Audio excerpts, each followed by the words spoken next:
No, it's not in there yet. It's on this one.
They're all with the judge. They're all up from stepping with the judge. Yes.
John. John.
I just want you to know that.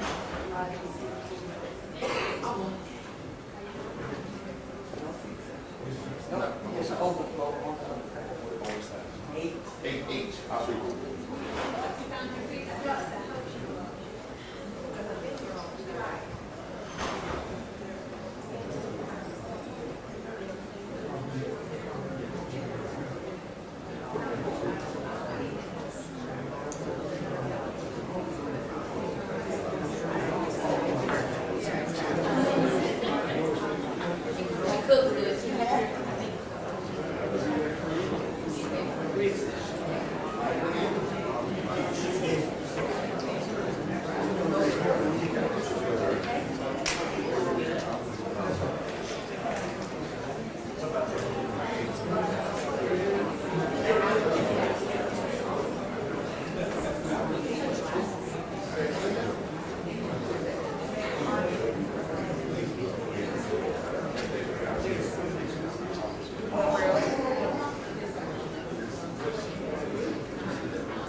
right, ladies and gentlemen, real quick, it's almost 10 o'clock. When the judge comes in, just follow the directions of the court. No talking, no unnecessary talking, no vibration of anything, no phones going off, nothing. No outbursts of any kind. No outbursts of any kind, even an applaud is not necessary right now. Okay? If things go the way we want them to go. No outbursts of any kind. Everybody understand? Thank you so much. Appreciate your cooperation.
All rise.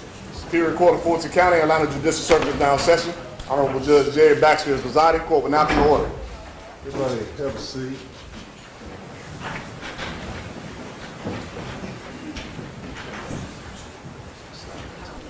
I need one more minute, Your Honor. I apologize.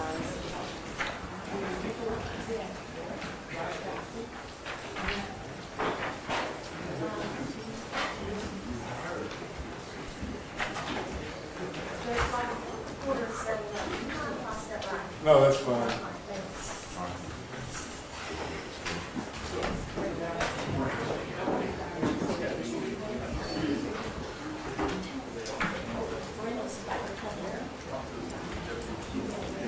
I'm ready when everybody else is.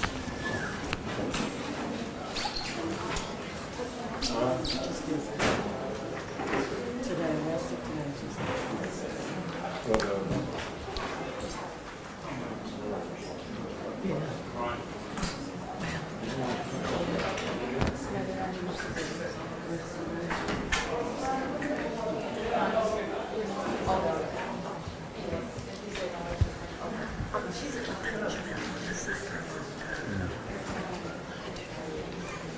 It's like a cake. Like a cake.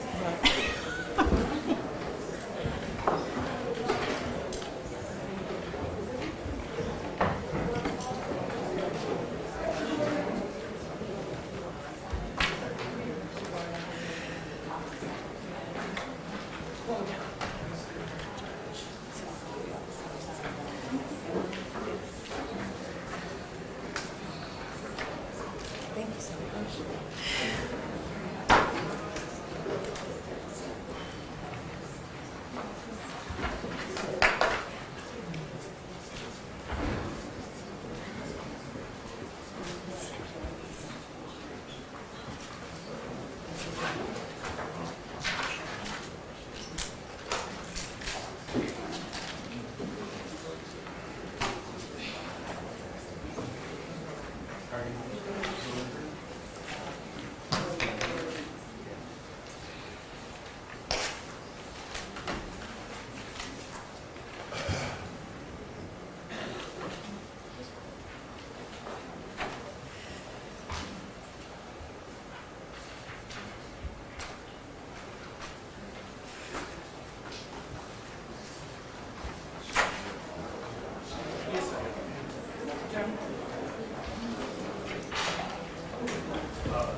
Judge, you ready?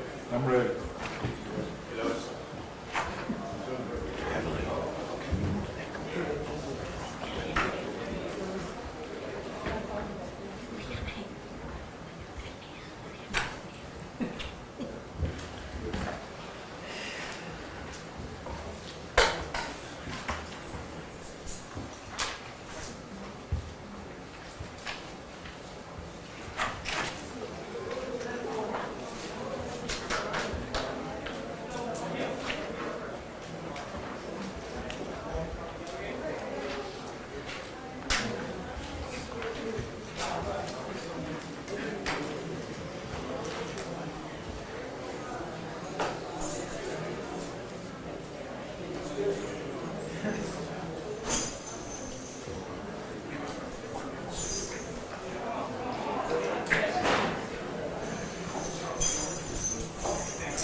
Yeah.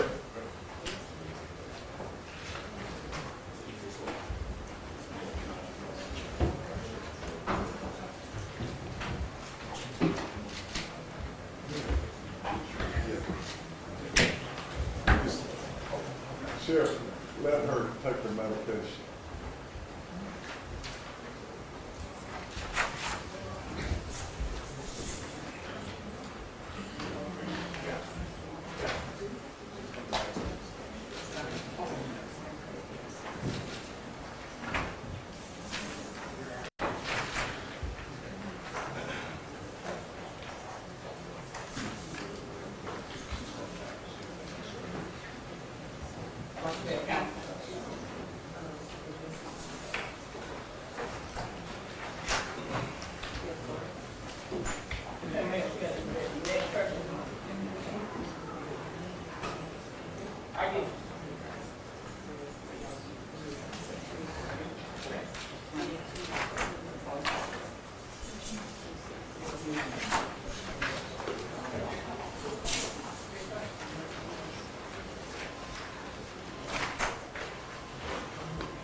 You'll be a Hall Independence president. All right, we ready to proceed?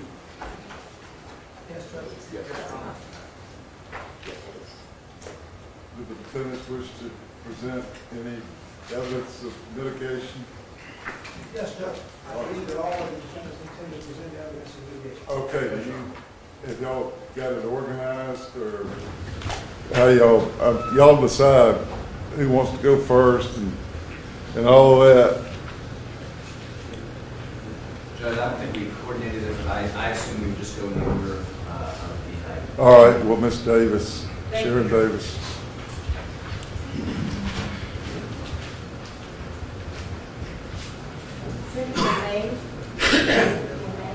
Your Honor, on behalf of, good morning, and on behalf of Sharon Davis Williams, I have a few people I've asked the court or begged the court's indulgence to allow them to give very brief statements on her behalf. That's fine. Thank you.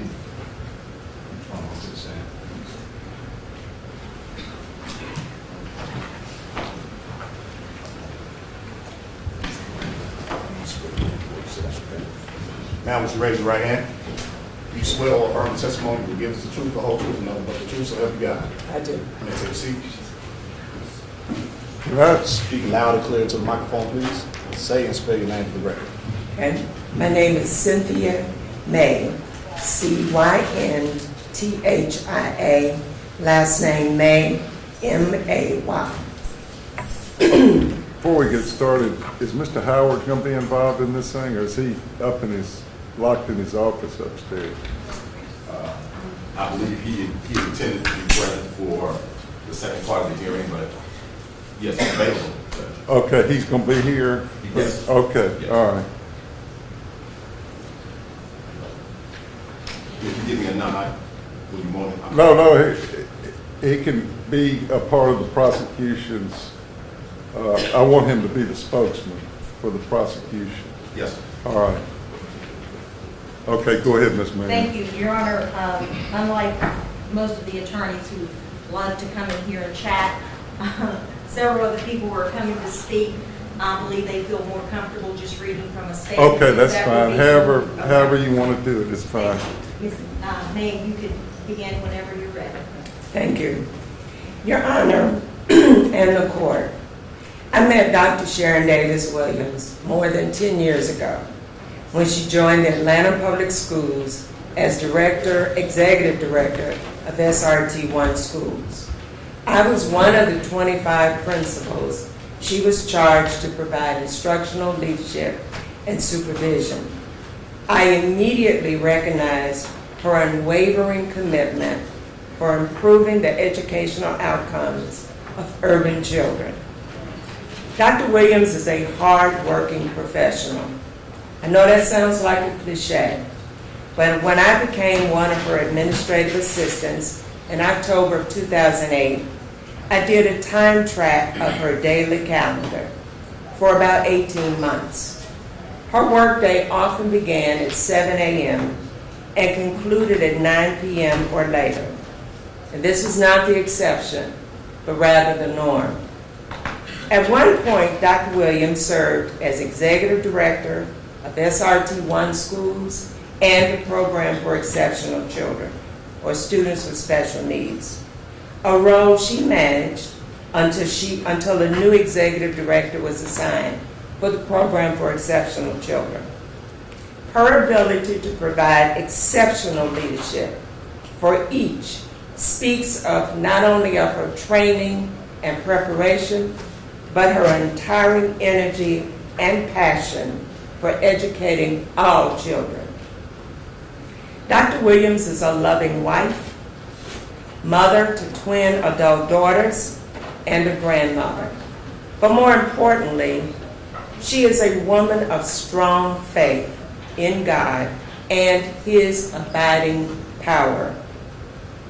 I realize the jury has found her guilty. But this is simply not the Dr. Williams I know and respect. I've never questioned her professionalism or her integrity. Your Honor, I'm pleading for you to show mercy to Dr. Williams. Thank you for the opportunity to speak on her behalf. Thank you. Wayne Jack.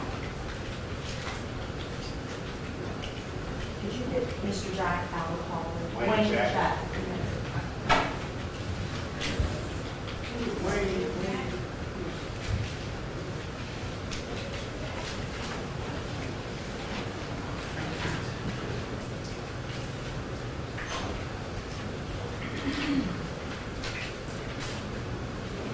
Second, please. Swear in for the second. Sir, would you raise your right hand? You swear or affirm the testimony you will give is the truth, the whole truth, and nothing but the truth, so help you God. I do. You may take a seat. Speak loud and clear to the microphone, please. Say and spell your name for the record. My name is Wayne Jack, W-A-Y-N-E, J-A-C-K. Good morning, Mr. Jack, and thank you for being here. Morning. If you are more comfortable reading from your statement, the judge has indicated that he would allow you. We're asking that in light of everyone who wants an opportunity to speak, you just be as brief as possible. Okay. Thank you. I wanted to be precise already. That's fine. If you feel more comfortable reading. Okay. To the Honorable Jerry Baxter, Judge, Fulton County Superior Court. Dear Judge Baxter, I'm writing you today to ask you for a leniency in your sentencing decision for Dr. Sharon Davis Williams. I'm requesting you grant her probation and give her credit for time served. I ask that you allow her to perform community service in lieu of incarceration.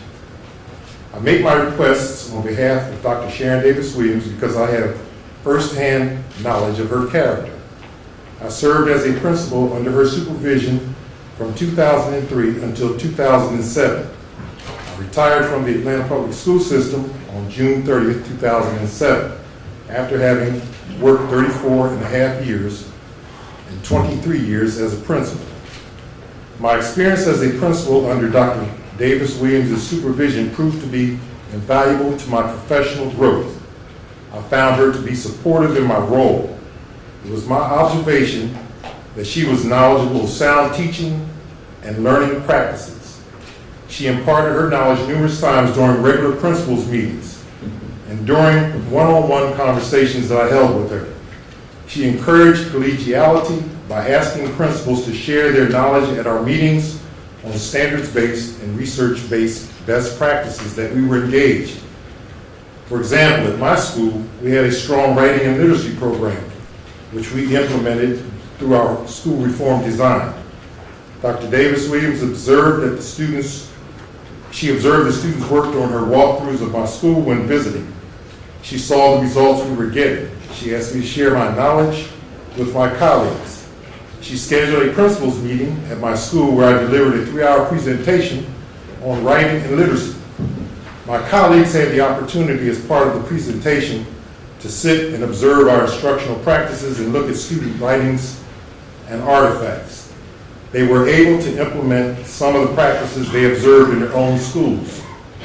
Dr. Davis Williams also supported me when I was asked to deliver a similar presentation to 1,500 educators at a national conference.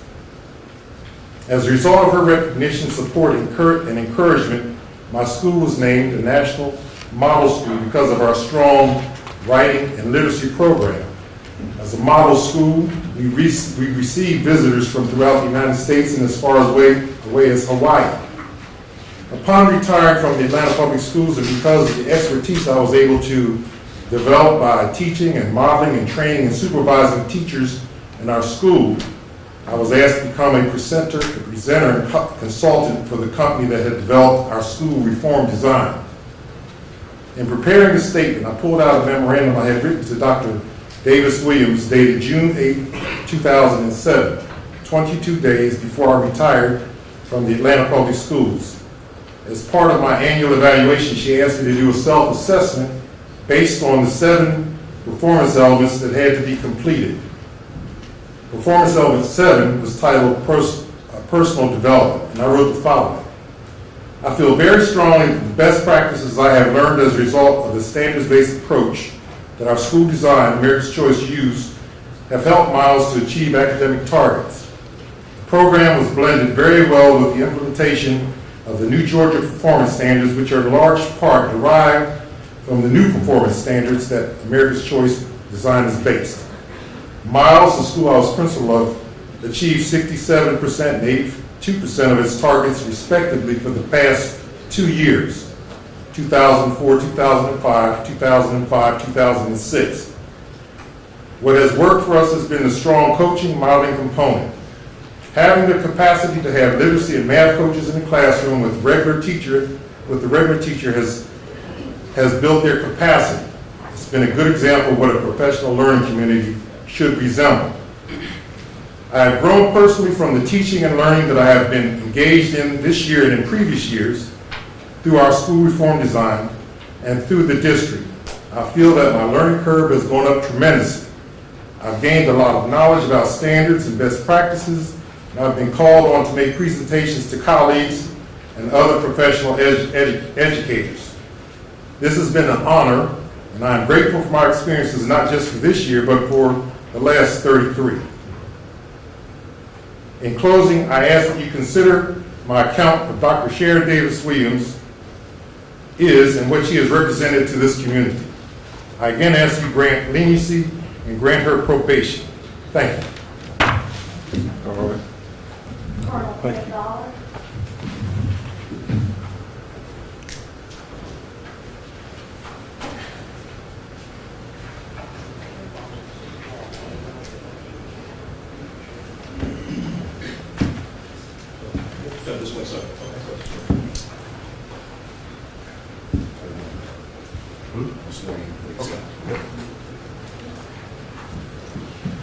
Sir, would you raise your right hand? You swear or affirm the testimony that you will give today is the truth, the whole truth, and nothing but the truth, so help you God. I did. You may take a seat. Speak loud and clear into the microphone, please, sir. Say Okay. and spell your name for the record. Okay, my name is Kenneth L. Dollar, retired Colonel, United States Air Force. To start out with, to the court, Judge Baxter, and also to Sharon Davis Williams attorneys for asking me to speak on her behalf. The people that preceded me know Sharon from a professional basis, but I know her from a personal, individual basis. She is a person of high character and an outstanding professional. Now let's admit, all of us in this courtroom, we know how to act in the courtroom, but when you see an individual in a less than formal setting, she epitomizes the example of leadership that we need to have in the public school system. In my 27 years in the Air Force, I've sat on court martials and looked at individuals and made assessments. But I can truly say, without a doubt, knowing Sharon personally for 10 years, being involved with her in a social setting and some religious events, that she is a person of high moral standards and character. With that, Judge, I ask of you to grant her some leniency and allow her to return to her civilian life. Any questions? Thank you. Thank you. And, Pastor Harris Travis.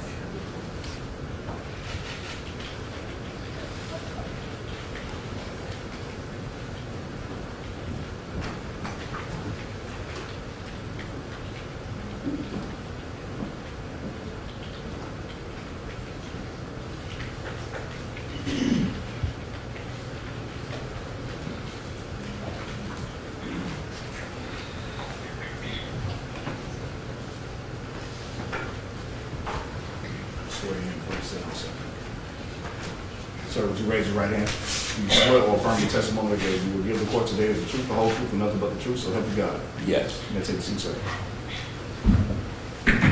Speak to the microphone. Say and spell your name for the record. My name is Harris T. Travis, Harris, middle initial T, Travis, Travis. To your honor and to the court, I'm here speaking on behalf of one of our members, Dr. Sharon Davis Williams, who is a hard worker at Zion Baptist Church. And I know the finding of the jury But being a pastor, I believe in mercy, and I believe in a person being given a second chance. Being a former educator in higher education, the worst thing that can ever happen to one, when you lose your job, lose your license, that itself is a sentence for life. And when you have worked hard, I know, have a PhD and all of that, and the hard work, she's a dedicated hard worker, a dedicated professional. And I come to ask this court for mercy. Once again, for mercy. I've been, and over the years, and worked with criminals. Dr. Sharon Davis Williams is not a criminal. And I know that from the depths of my heart. And as I go and take my seat, once again, I don't believe in the old Mosaic law, an eye for an eye, and a tooth for a tooth, because there's a major contribution that she can continue to make to our society. And I don't see where our society would benefit at all from the incarceration at all of Dr. Davis. So I ask for mercy and that she be spared any time of serving any more time than what she has already served. And I say thanks to the jury, thanks to this court, and thanks to the attorney. Your Honor, finally, if I may, we have several family members here, but there's just going to be one who would like to make a statement. All right. Thank you.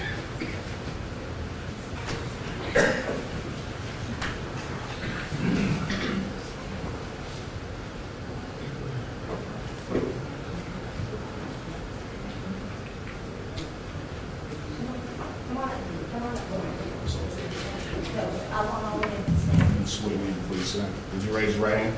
You swear or affirm the testimony you will give the court today is the truth, the whole truth, and nothing but the truth, so help you God. I do. Let me take a seat. Speak loud and clear into the microphone. Say and spell your name for the record. Melody Bradley, Melody Bradley.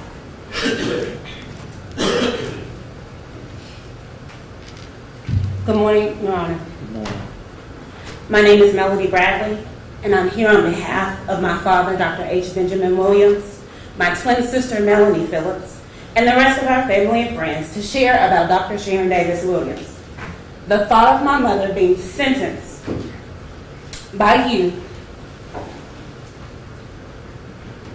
to jail is sobering. However, I quickly refrain my thoughts and take advantage of this opportunity to publicly express my gratitude about my hero. Webster defines hero as a person who is admired for brave acts and fine qualities. I admire my mother's fine qualities of being a Christian, loving, honest, caring, hardworking, dedicated, visionary, brave, humble, compassionate, strong, giving, steadfast, and willing to lend herself to causes to improve the lives of others. She taught my sister and I a lot of lessons about being faithful, realizing all you have been blessed with was to serve God's people, and to find your blessings despite your circumstances. Her work as a public school educator was ever present during our upbringing, so much so it influenced us in our career choices to also become public school educators. My mother has bravely faced her current situation, and we love and support her. I ask you, Judge Baxter, to mercifully sentence my mother, Sharon Davis Williams, in a way that allows her to return home to resume her roles of being a loving wife, a dedicated mother, a doting grandmother, and a positive contributing member of society. Thank you, Your Honor. Your Honor, I'm not sure what the court's pleasure is in terms of how you're going to, if you're going to hear from everybody and then do sentencing. Yeah, we're gonna hear from everybody. Thank you. And until then, that's all I have for now. Okay, thank you.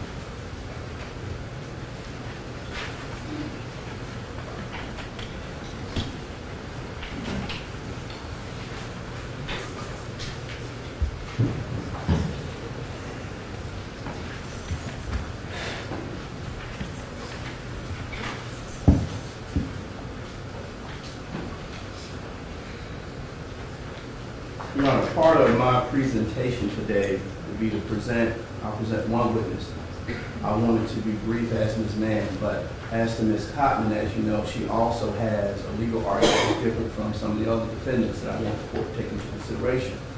And that is, on September the 6th of 2013, as the court is very much aware, Ms. Cotman was found not guilty in the first trial of the APS educators.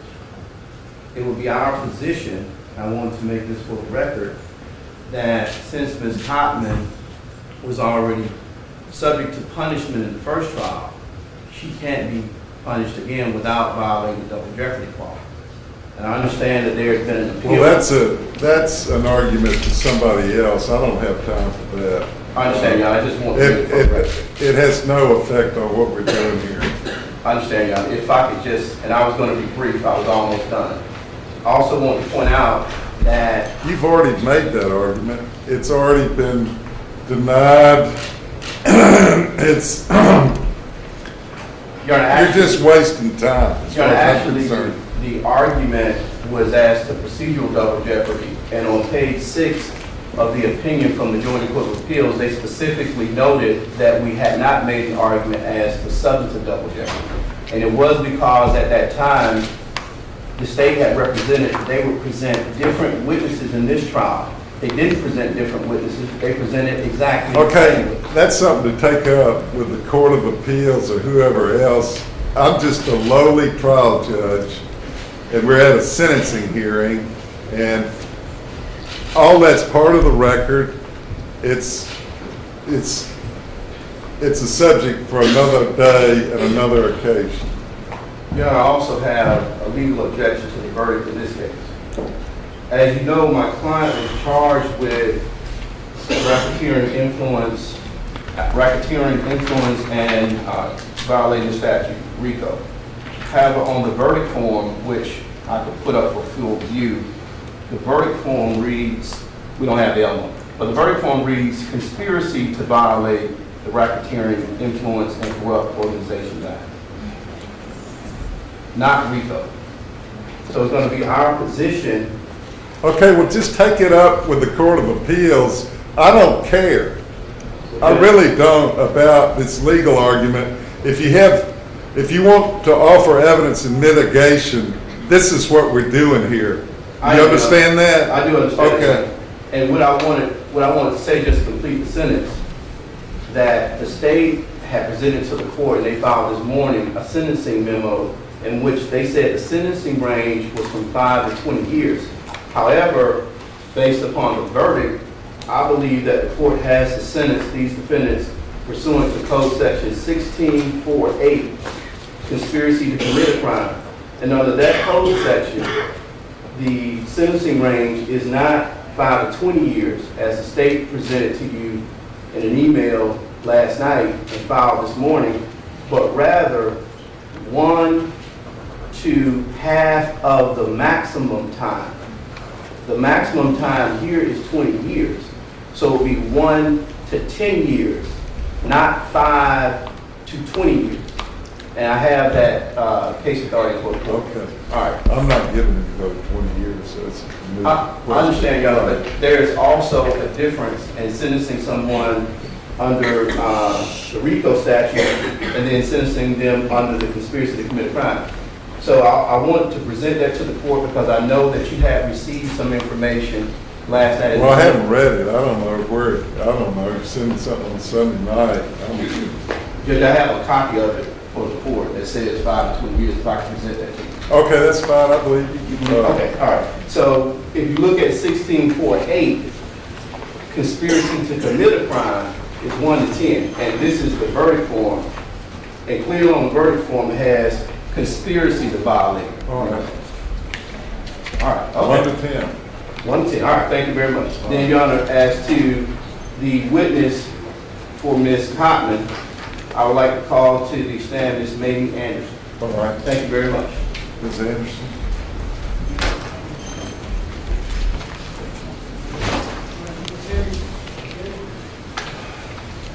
You said Anderson County? Yeah, she's standing. Remember the person I pointed out to you? She's standing right outside.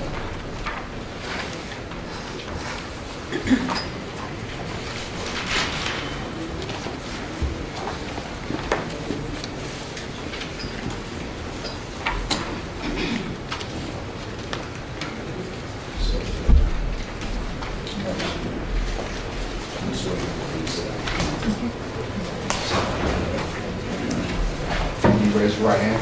You swear or affirm the testimony that you will give the court today is the truth, the whole truth, and nothing but the truth, so help you God. I do. Let's take a seat.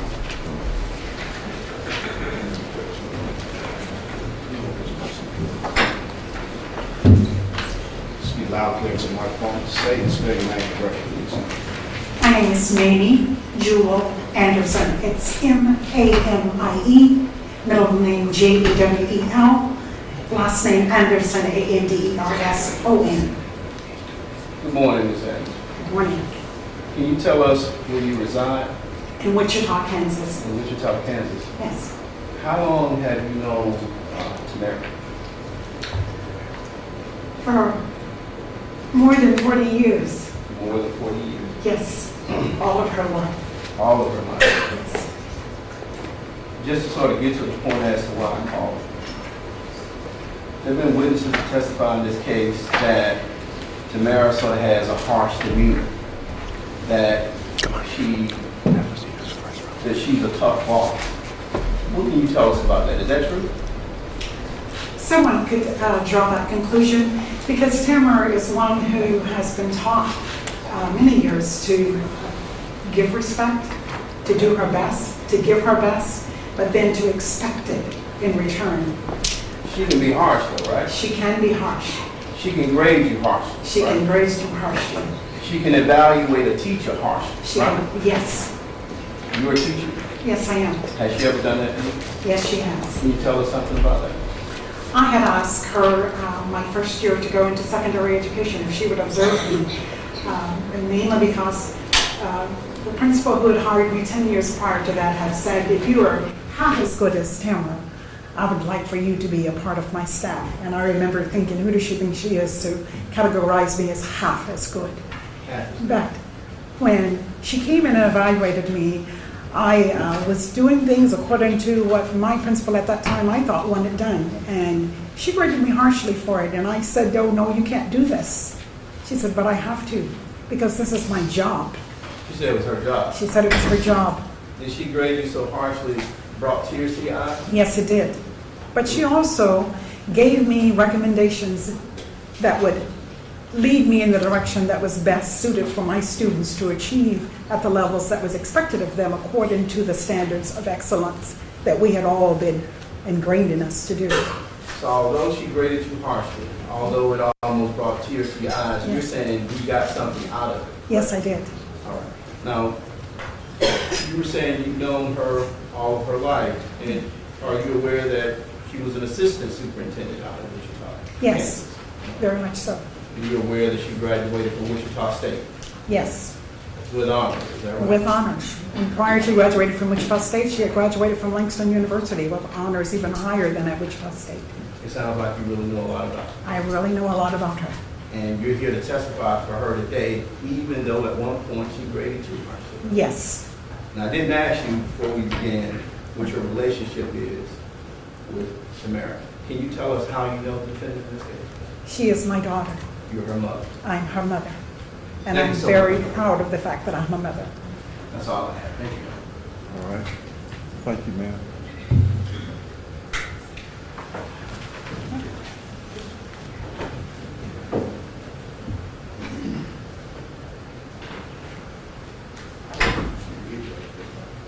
Morning, Judge. Hey,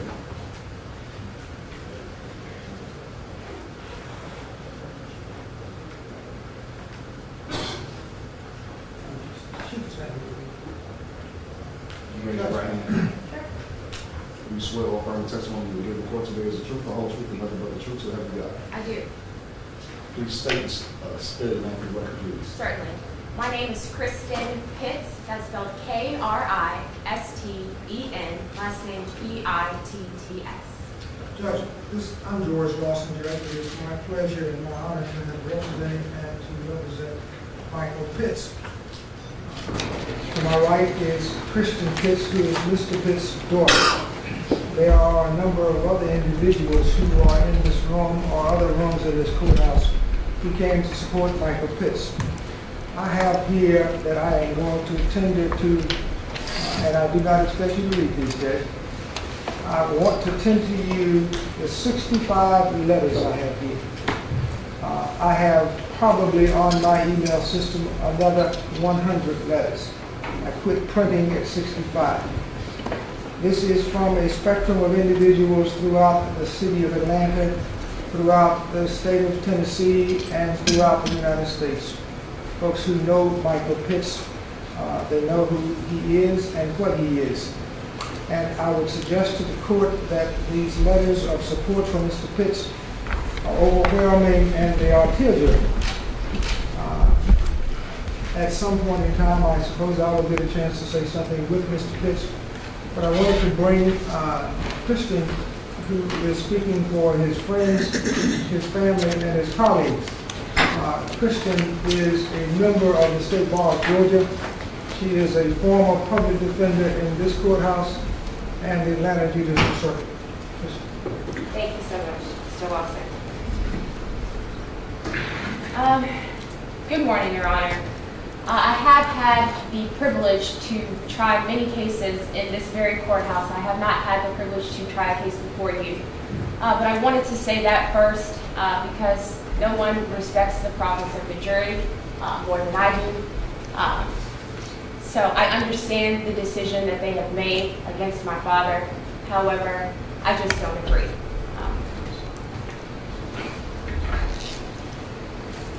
does he doesn't think he did anything wrong, right?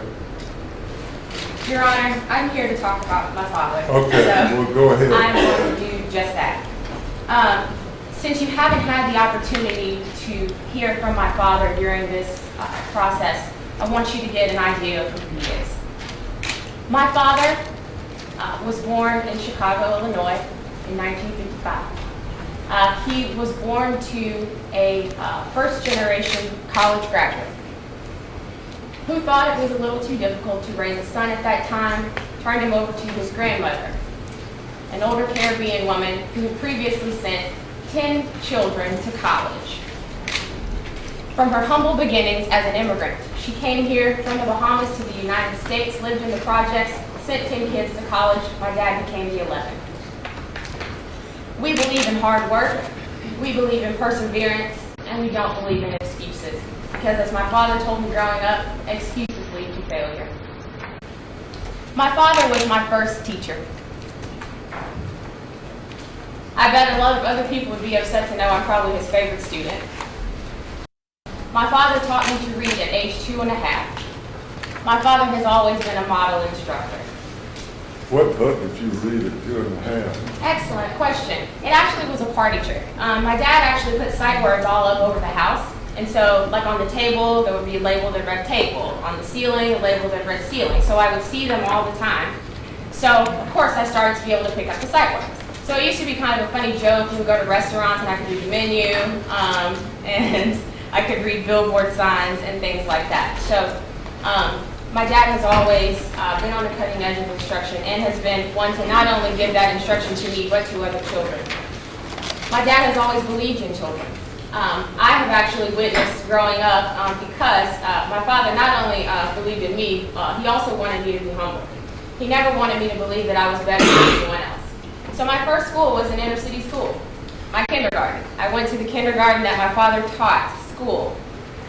That was Bruce Elementary School. Again, my father always thought that a child could learn anywhere. So he sent his own child to that school. And of course, I did well. Like I said, I've grown up looking at my father's progress. We actually came here to Atlanta, not because my father was looking for an upgrade or of a job. We actually were very content in our humble home in Memphis, Tennessee. My father was a principal there. He had taken an inner city school where there was gun violence, prostitution, drug dealing, all kinds of things going on in the school, and turned it into an urban oasis. It became a place where children didn't want trash to be on the ground. It became a place where other children told other children to pull their pants up. It became a place where they had never had an exceptional child, meaning a gifted child, in the school. They had several gifted students in the school by the time my father left that place. My father has wrestled guns away from people. He has drug dealers off of the steps of schools, and he's done so not in an aggressive way. My dad is a charismatic leader just by being himself. He was in the neighborhood. He was a part of the people. And when you do that in a school, people come to respect you and what you stand for. And when they know that you're there to do good by the children, they'll listen to you. And that's exactly what they did. So I watched with my own eyes that school be transformed because my dad took me to that school a lot. I helped to clean up over the summers and help out with the kids. All that being said, my dad also put the feeling of service in me. I actually had the opportunity to mentor and coach cheerleading in my spare time from being an attorney at one of the Atlanta public middle schools. I did that actually in 2009 and 2010. When I came to the school, I noticed a sense of excellence in the school and took those kids. They actually ended up winning. I think that the last competition they won first place. Those kids are also, he wants you to know, smart. They catch on quickly. They're good kids. They work hard. I guess, the rest of what I can say is that I am here on behalf of my mother, who's in the audience. I'm here on behalf of my father's colleagues, many of whom have written touching letters. Some of them have come from as far as Washington, D.C. today, because they know the man that he is, the man that he has been to them. My father has been a mentor to many, and it's not something that he does for a paycheck. It's something that he does because he knows it's the right thing to do. He knows that the stakes are too high. That's what I was going to say. The best advice my father has ever given me, two things. He would always say growing up. One, I told you, excuses lead to failure. I keep that in the back of my mind with everything that I do. I think I've done pretty good for myself. Again, I am a third generation college graduate, and I have made my parents and my family proud by not only graduating law school, passing the bar on the first time, but I've also been practicing for what is now to be my 9th year. He's also told me, always do your very best. That is also some advice that I take with me everywhere that I go. I can specifically remember a time I was in law school. My dad loves this story. I was calling to complain because law school is meant to be tedious. I was complaining about the amount of reading and studying that I had to do, and my dad stopped me in the middle of my complaining and said, "Kristen, do you think you're the first person who ever went to law school?" And I stopped and I thought, it wasn't what I wanted to hear at that time. But what he was telling me was that, Kristen, you cannot make anyone be better than you. If anyone else can do it, you can too. And my dad has been right. I have taken that to every job that I've ever had. And I think if you ask all of my bosses, they'll tell you that I've been one of their best employees. And that's all because of my father and of course my mother.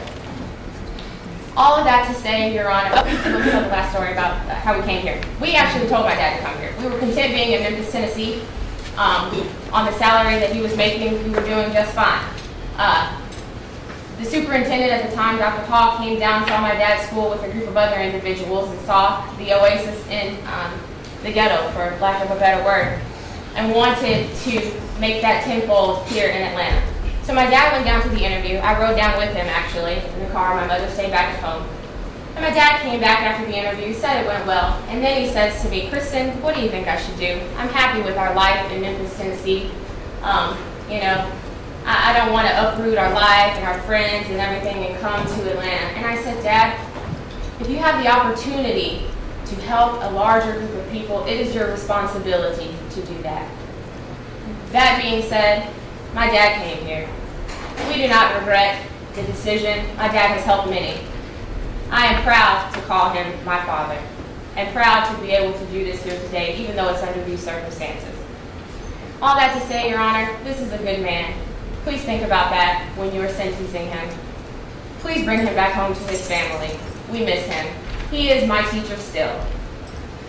There have been so many things that I have wanted to talk to him about in private that I haven't had the opportunity to do so because he is behind the jailhouse doors.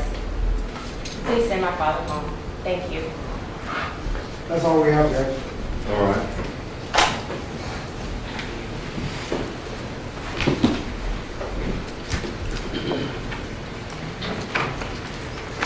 Good morning, Your Honor. Good morning.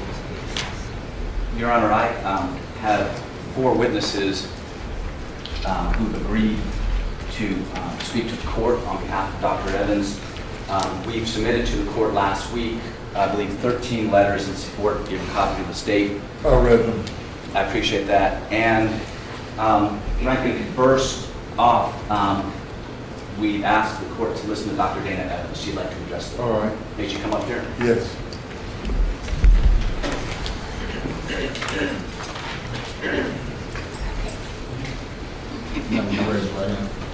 You swear all upon the testimony you give the court today the truth, the whole truth, and nothing but the truth, so help you God. Yes.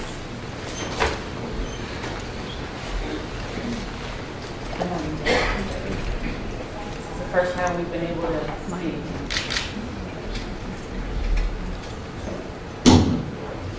This is the first time we've been able to speak. I can recall very clearly the last time we communicated, well, basically you to me on April 1st when you said that we were convicted felons. And I just want to ask if for the next 5 minutes while I just talk to you, if you could consider me as something other than a convicted felon. I'm not erasing the decision that the jury made. I accept it and respect it. Well, before you start, I consider you a wonderful educator. I know about you. I think my son was at Inman. Yes. He said that he used to come talk to you. Yes, he has. I was his counselor. And I didn't know that. I mean, I didn't know that. I know you didn't know that. But I think your case is probably the biggest tragedy of all of them, as far as in my personal view, just sitting up here, you know, what is it, the Dobbs Digest? Yes, sir. Yes. Okay. We had it up to about here with Dobbs Digest. Yes, sir. But, anyway, I'm sorry. And I just want to tell you, I consider you a wonderful educator. And that's what makes it so sad. You were under so much pressure. Yes. Pressure. You got a new job, and so my heart goes out to you. Okay. Okay, but go ahead, and Okay. I just want to tell you that. All right. Thank you. I watched you throughout the trial, and I believe that you have capacity for compassion. Through your reflective comments, through your apologies when things didn't go right. And so I wanted you to, if for a moment you can... Yeah, I have a lot of thoughts, and some of those showed earlier this morning.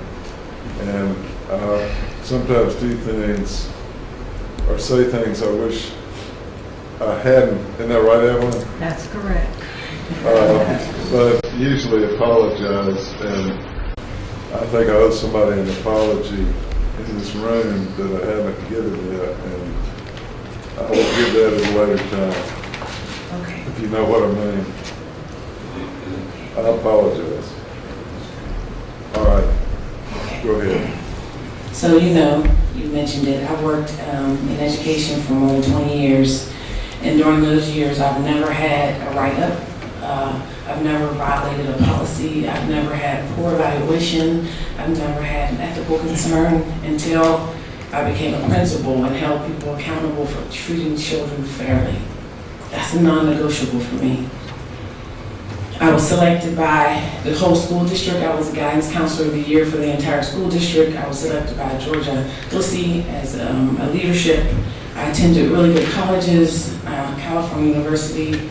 I got my master's from the University of Pittsburgh. The University of Georgia is where I got my leadership certification, and I got my PhD from Mercer University. I'm not telling you this to brag or to rehabilitate myself. I know you don't like when people rehabilitate themselves. But I wanted to give you a complete picture of who I was and the motives and the decisions that I made. And also to show the contrast of my beginnings. A lot of times when we see successful people or people who've accomplished things, we think they come from those types of beginnings. But I was raised by a mom, 5 children. She divorced my father when I was very young. He had some addiction issues, and she worked 2 or 3 jobs to take care of us. And I wanted you to know that because I want you to understand the unshakable belief that I have in the ability of poor African American children, because I was one. And by the standards of our society, I probably shouldn't have accomplished those things that I accomplished. But I know that it is possible. Bob talked a lot about optimism when he talked about me in the opening and closing. I want you to know that I believed in the kids and I believed in the teachers. And I still do. I know statistics, particularly in Georgia, because I write a lot of grants, and I know that 1 in every 3 black men in Georgia will be arrested. And so I remember the first assembly I had at my school, and I looked across the sea of children of various shades of brown, and I silently counted to myself, 1, 2, 3, jail, 1, 2, 3, jail. And I felt this sense of urgency that every single moment that we're at Dobbs, we have to do our absolute best. Every single moment has to be maximized. And I know that now, that my intentions and my words were misconstrued, they were perverted and twisted and distorted into something that was ugly, but it was never my intent, and I am sorry for that. I won't go through all of this. I know you may want to hear admission of guilt, but I can't do that because it's not the truth. But I am willing to say I'm sorry for the turmoil that this has caused our community, for the distrust that the public now has in public education, because I truly believe public education is doing some tremendous things, and I'm sorry that this has shaken the very fiber and fabric of that in our community. I'm sorry for the court's time. I'm sorry that I had teachers who elected to do things that were in opposition to what I told them to do, and I wasn't able to uncover it. I am sorry. As a leader, I know I have to take responsibility, and I know you know that I was a first-year principal, and I'm not using that as an excuse. It's 3 and out, right? Was that the rule under Dr. Hall? You got 3 years to make the grade, or you're not a principal anymore. Well, I wasn't told that. I wasn't told that. But there was tremendous pressure. The pressure for me came from my knowledge that education is a great equalizer, and I know that sounds really corny, but so if we didn't, so my first speech to my teachers was this, so you know the law of motion. An object at rest stays at rest unless it's impacted upon by an object of equal to or greater than force. So if you think of poverty as a force that just bowls down communities, bowls down neighborhoods, that we as an educational institution, we have to create a force that is great enough to impact it. So it has to be huge. I think even without Dr. Hall, I would have had the same level of ambition towards children meeting academic standards, because I know that they're capable. The children at Inman and Dobbs were different, polar opposites, but they were the same. intelligent, creative, capable, and I love them equally. And I felt it would have been a disservice to expect less from black kids just because you're poor or just because you're black. I determined you can't do it. Of course I couldn't. So I hear what you're saying about the pressure, but it came from my knowledge of what happens when people are not educated, not from Dr. Hall. So, I know I talked a lot, so I'm going to close up. I know you're worried about punishment, so, okay. I'm worried about a lot of things. So I asked you at the beginning for compassion, and you and I look different. Or, you're a guy and a girl. Our economic situation is, I'm sure, different. No, you wouldn't. But I don't believe compassion is dictated by color or gender or economics. It's something that comes from the heart. And I know you have a heart. So I'm asking you to let us go.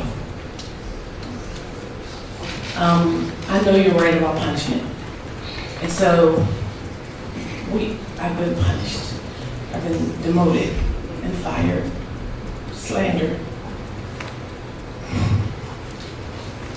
Well, I think the jury really had a hard time with your situation, the situation you were in. But I mean, they determined that you had some inkling of knowledge about what was going on, and you didn't go. I don't know who you would have gone to, but you didn't just say, hey, we got to investigate this. And I think yours was a matter of omission rather than commission. So anyway, you're a lovely person and a smart person, I can tell just by, and I'm just so glad to hear somebody talk. I've never really heard anybody talk. I think nobody took the witness stand, nobody did any of that. Of course, you don't have any burden of proof, but I think people are afraid. Yeah. We have faced the public, the media has distorted who we are so much that you're afraid to say one word and it'll be twisted and manipulated into something that you didn't intend. And so you feel like, I'll just be quiet and let my reputation and who I was and who I am stand for myself. But obviously it wasn't enough. So, last thing I want to talk about punishment is that I am economically poor, broke now. I have no retirement. All of it is gone. Last year I probably applied for over 100 jobs, although I have a 4.0 from the University of Georgia, a 3.9 from Mercer University. I cannot get a job. You Google my name, there's at least 50 pictures. I have been arrested, shackled, spent the last 2 weeks in jail. I have been punished. So today I'm just asking for you to let us go.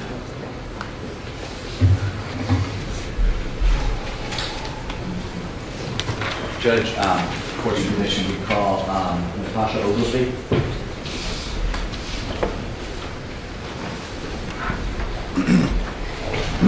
Now to the gallery in the courtroom will remain silent. Silent. Courtroom will remain silent. The public, please step out. Thank you.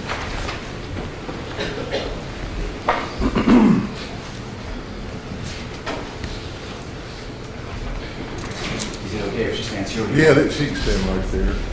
Now, would you raise your right hand? Do you swear to affirm the testimony you give is the truth, the whole truth, and nothing but the truth? So help you God. Please say, spell your name for the record, please. Natasha Oglesby. Speak to the microphone. Natasha Oglesby, N-A-T-A-S-H-A, O-G-L-E-S-B-Y.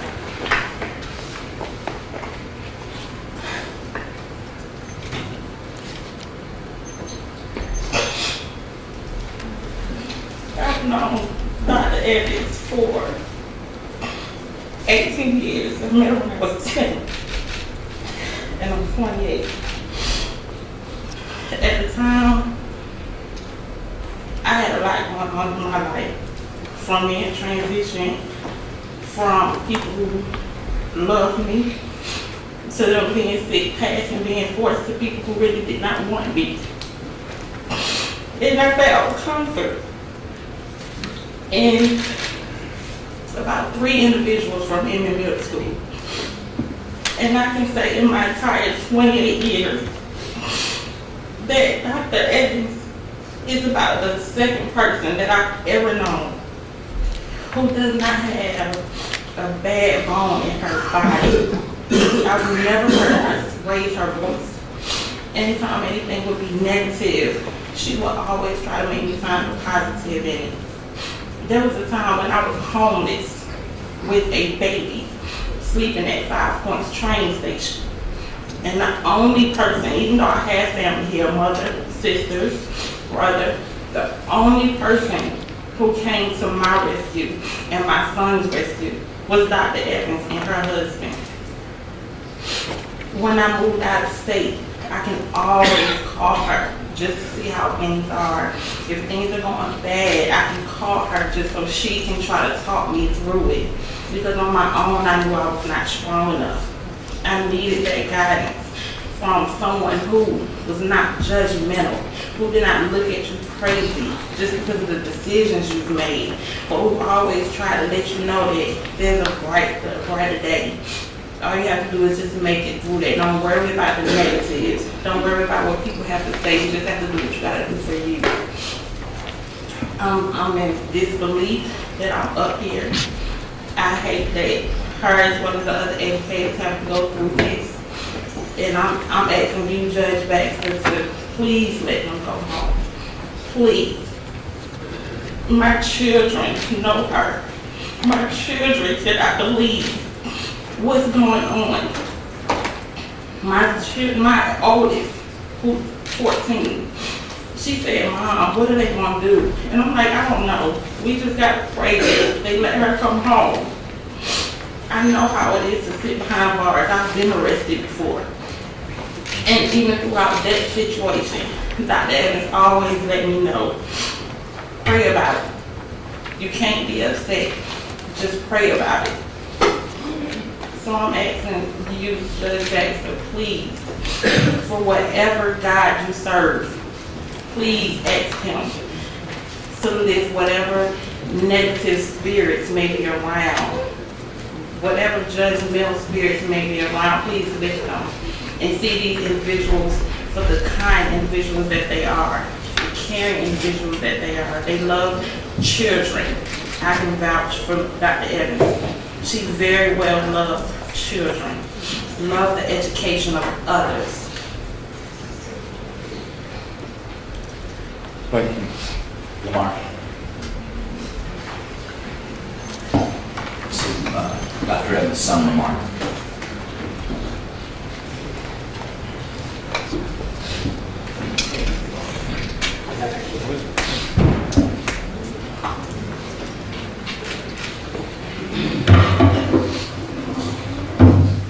So you raise your right hand.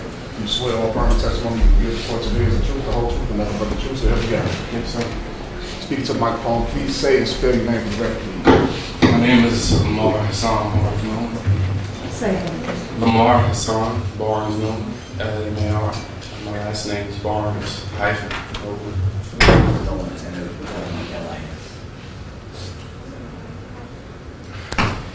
I wasn't expecting to speak, but when I speak about my mother, this breaks my heart to see the situation. Because I look up to my mother. All her life, she's done what she's supposed to do. All her life. And I look at this situation, I say, this is what happens. When you give your all, I knew. I can remember days going to school, and she would come home from work, just to work. I remember she had eyes, black eyes, just not less asleep, not sleep. Because she cared about those kids. She did so much for that school. I remember telling her, I said, Mom, you need to leave that school. It's a bad school. You need to go to school in like Inman, where it's easier. You don't have to work so hard. But she believed in that school. She believed in those teachers. She believed in the students, and she believed in the change that she could make happen there. So it's like, How old are you? 23. 23? Yes. And where'd you go to school? Where did you go to, did you go to APS? Yes, I went to in middle school, and then after that, she moved me to a private school at Green Forest. All right. Maryland Elementary School. Maryland Elementary School as well. As I said, praying, I got this mercy in my heart because my mother, she's done so much. I talked to her now. I talked to her recently. I'm just so worried about her. She's asking me how I'm doing. Throughout all the situation, I called her. I didn't know anything about the court because she was just wondering how I was. Did she tell you to wear a bow tie today? I saw my stepdad wore bow ties, so I was like, I'm going to try to wear them six bow ties. But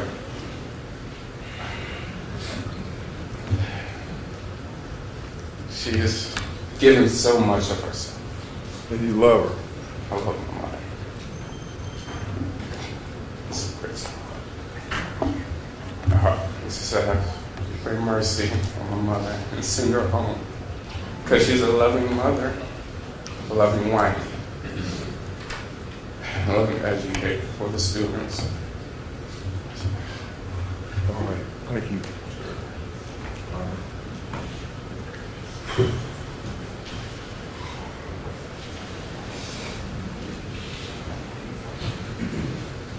Now, you raise your right hand. Do you swear or affirm the testimony you give the court today is the truth, the whole truth, and nothing but the truth?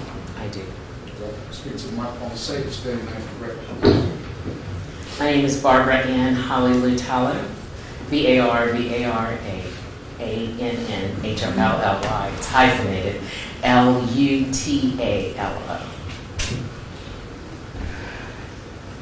Good morning, Judge. I thank you for this opportunity to speak today. On behalf of Dr. Dana Evans, she's my friend, and I just simply call her Dana. She is a woman of complete and total integrity, character, worth, and value. I was glad to hear you say that your son even knew or knows what a great person she is. I am amazed. That's what he told me. That's what he told you, and I'm so happy to hear that because she is. I know this lady from a level of just complete compassion. I work with her in ministry and know her heart from a place that I can't even describe in this building.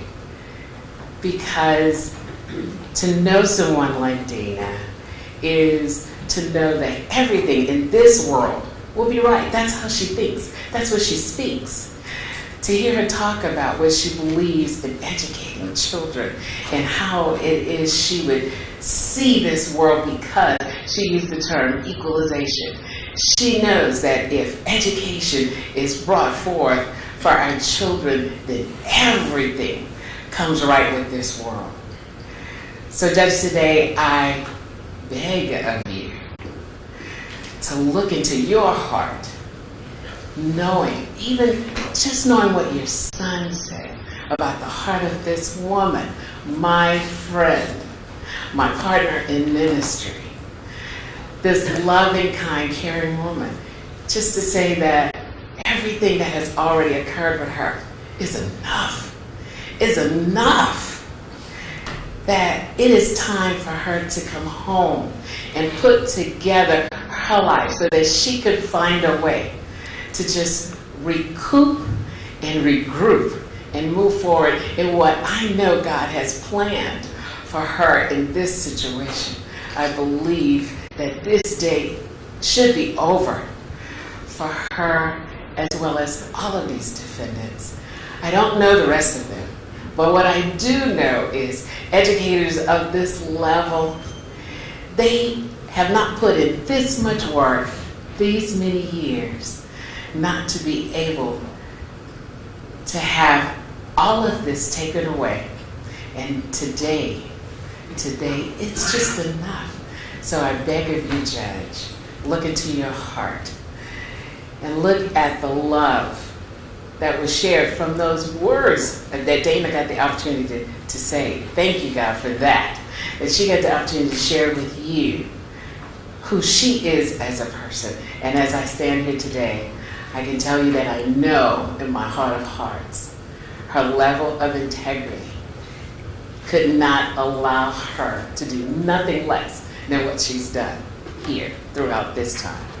I appreciate this time of sharing with you. All right, did y'all grow up together, or were y'all? I know her from ministry. I've known her for 3 years. Okay. Yes, sir. All right, thank you. Thank you. Judge, during the course of the trial, the court heard from, I think, 14 Dobbs educators who testified on behalf of Dr. Evans, and they would all be here today. We don't intend to call them. Okay. Dr. Bachman would be here. Sharon Walls from Inman is here. And if I could just have 1 minute, those of you who are here in support of Dana Evans who won't be speaking to the judge, please stand up.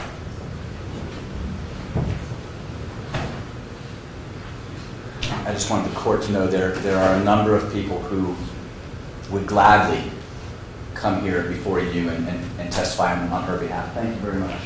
Our last witness, Your Honor, is Dana Evans' husband, Brian. All right.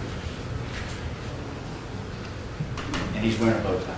Okay, well, he always wears it. I saw him in court. You raise your right hand, sir. You swear or affirm the testimony you give is the truth, the whole truth, and nothing but the truth, so help you God. I do.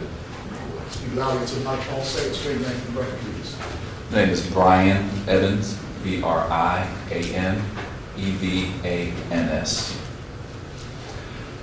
Morning, Your Honor. Not quite sure which way to go here. My wife and I met some years ago in Pittsburgh, Pennsylvania. At the time, I was doing ministry for the Lord. Was not looking for a wife, didn't desire a wife. Met her cousin invited me to the house. She was in town, and it's the long story short, we met. There's a secret I had with God. And I said, God, I want a woman to love me for me. Gone through a lot in my life. Left home, left my mother, my natural mother, in high school. Moved in with a white family, a friend. Stayed in touch with my mother though. But this white woman took me into her home with her family. Loved me as her own, continues to love me as her own. And Dana puts me in mind of her. My adopted mother loved me, her whole family, unconditionally, and loves to a fault. And I say to a fault because it hinders her ability to live and do.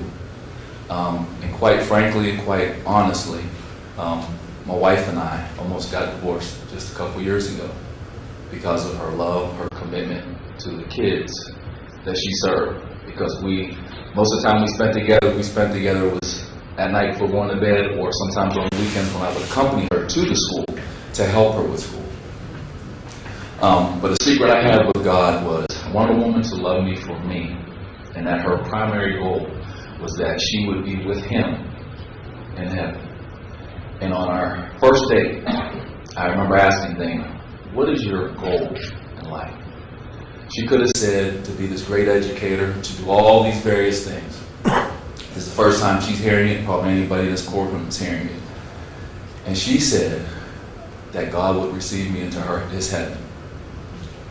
And I knew that that was the woman I was to marry. I didn't expect God was going to take us through what we went through and that we've come through.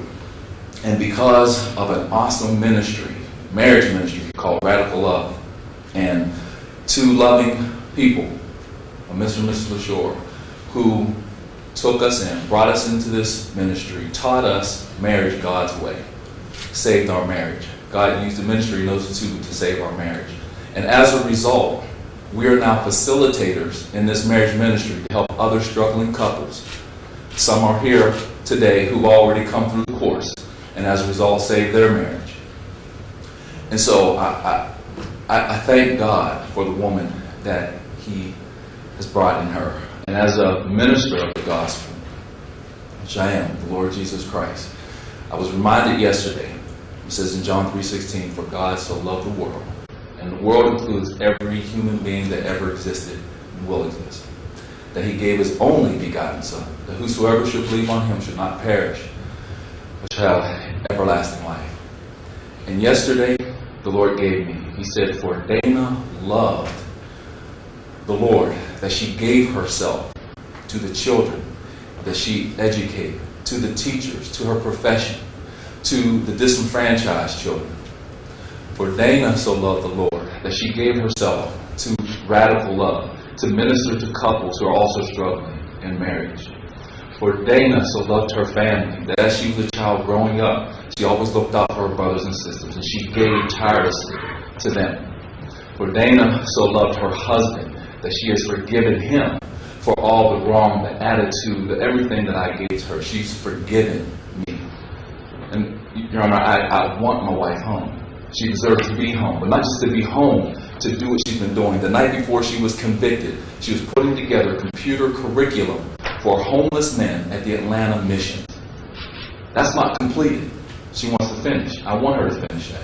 And we want to continue doing ministry for married couples, to homeless, to the needy, to feeding, because that's what we're about. And that's the core of my wife. And I thank you for saying what you said about her in the beginning, and I'm glad that she took the time to take a stand for herself so you can hear from her and herself. And I thank all those who are in support here of my wife. And I thank you for the time. Judge, briefly, one short story summarizes Dana Evans to me. During the course of this trial, we worked nights, we worked weekends, worked as hard as we could for her. And I was supposed to meet with her in my office on a Saturday, and she wasn't there. And I was getting annoyed. I was there on a Saturday. My wife wanted me at home, but I was at the office. So I called her, couldn't reach her. 11 o'clock comes along, supposed to be there at 10. She's not there. I was getting really annoyed, and I was about to pack it up. Finally, I reached her, and I was like, damn it, where are you? I'm here at the office working on your case. Where are you? She said, well, I was at the Atlanta mission teaching computer skills to homeless people. And it struck me that I've never, in 29 years of practicing law, representing judges, representing doctors, lawyers, representing scientists, representing all sorts of people, I have never met someone who is as able and willing to give as Dana Evans. And here she was when she could have been home licking her wounds, feeling sorry for herself, still out there performing community service, giving of herself to others. I'm Jewish. I don't even know what Brian Evans was talking about. But yeah, you do. I appreciate what the sentiment that he was conveying. And in putting on the teachers from Dobbs Elementary School, I wanted to convey to the jury, but also to the court, the kind of person he was. And if this case has done nothing else, it has caused us to focus on education. I think that was the point of this, but also on crime and punishment. And I've read every editorial out there that I can put my hands on. I've read the AJC's editorials, Maureen Downey's editorials, Judge Moore's editorial. It brings into stark relief of what are we hoping to accomplish by sentencing in a criminal case. And I know the court knows, because you've been doing it for a long time, the goals of sentencing are punishment, rehabilitation, specific deterrence, general deterrence.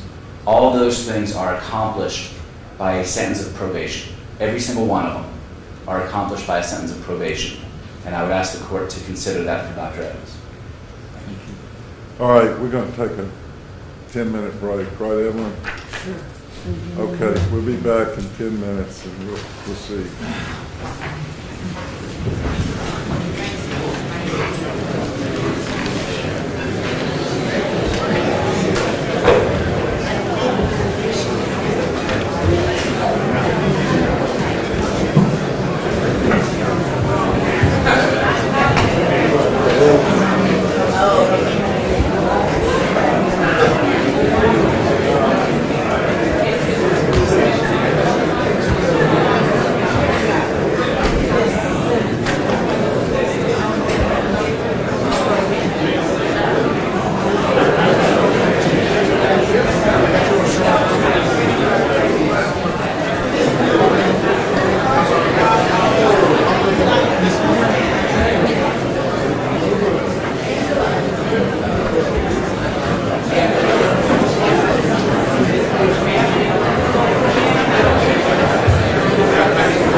Ladies and gentlemen, do me a favor. Nobody can come over here in this area. I apologize for that. Okay? But it's a security concern. Nobody can come in this area. So if you have any business, go that way or immediately that way, but not in this area right here. Everybody understand?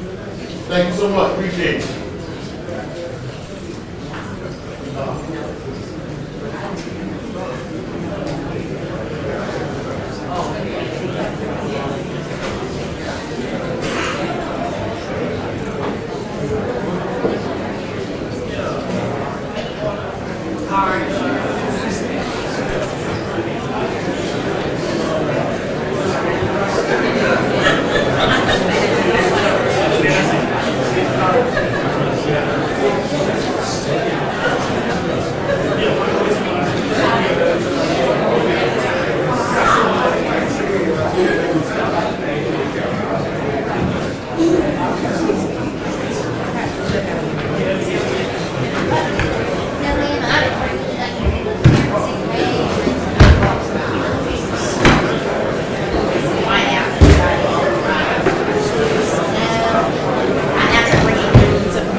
y'all. Please stop. Please stop.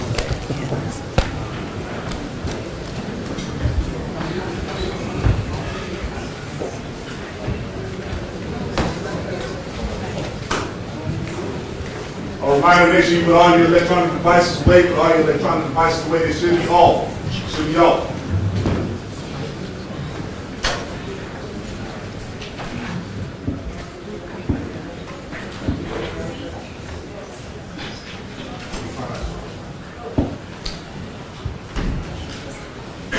All right, Mr. Griggs. Thank you, Your Honor. May it please the court. As the court is inclined and knows, I represent Angela Williamson, had the pleasure of representing her for the last 4 years and for the last 7 months. So I do have a few witnesses I'd like to call. At this time, I would call the Honorable Angela Young.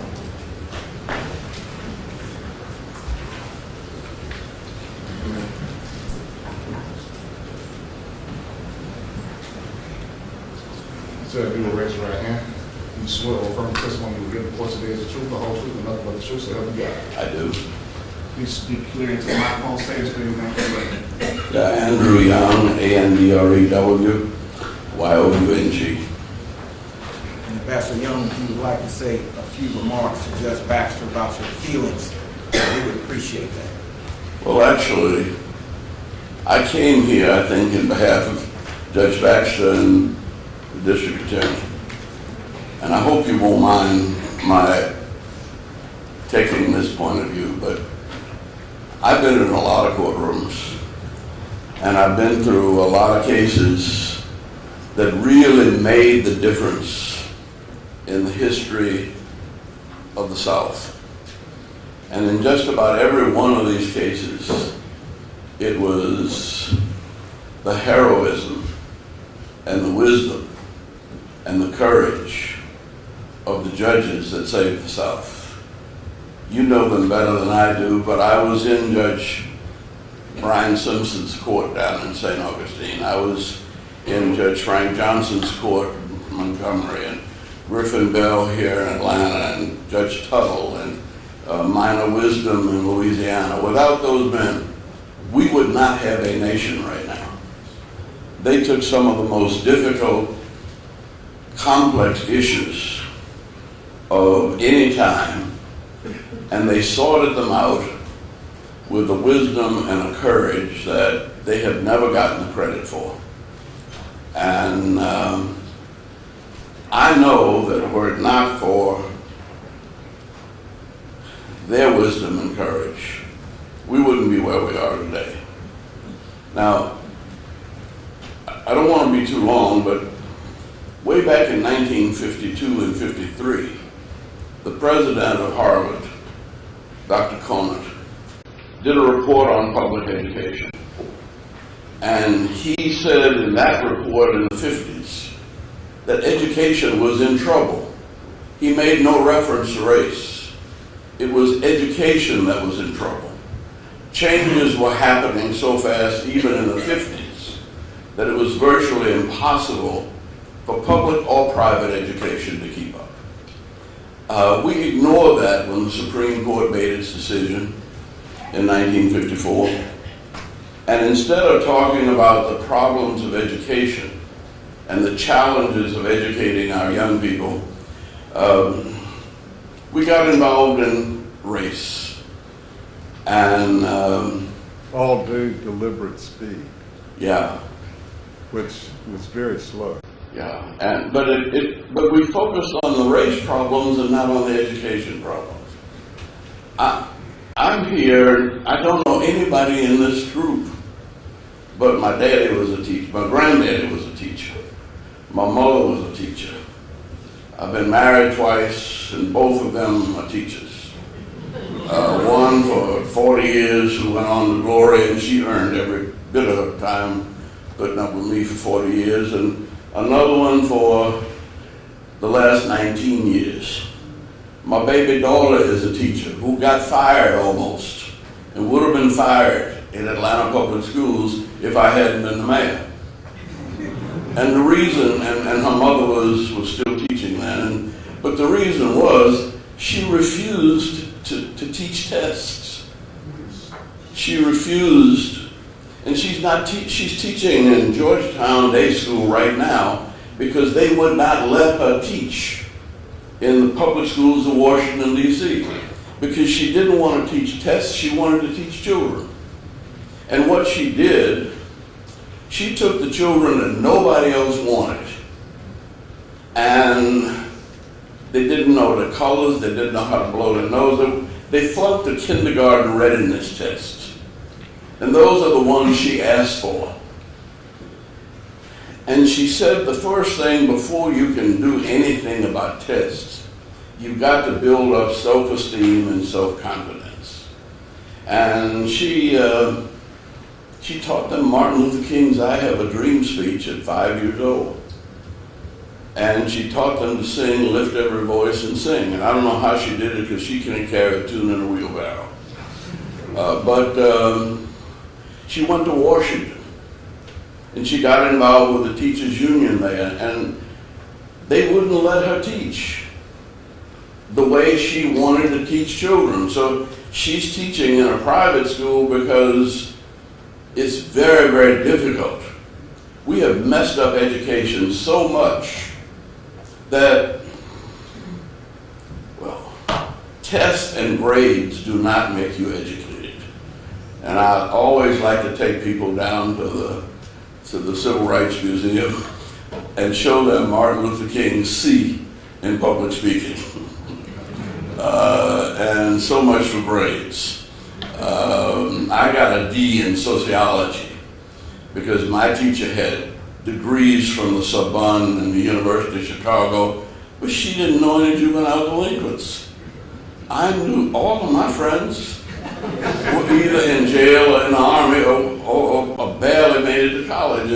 And the whole system has been looking for some way to find a way to perpetuate the values and the vision and the accomplishments of this great society. And I think these teachers got caught in a trap. Dr. King used to say, when people are placed in darkness, crimes will be committed. But the guilty are not just those who commit the crimes, but those who create the darkness.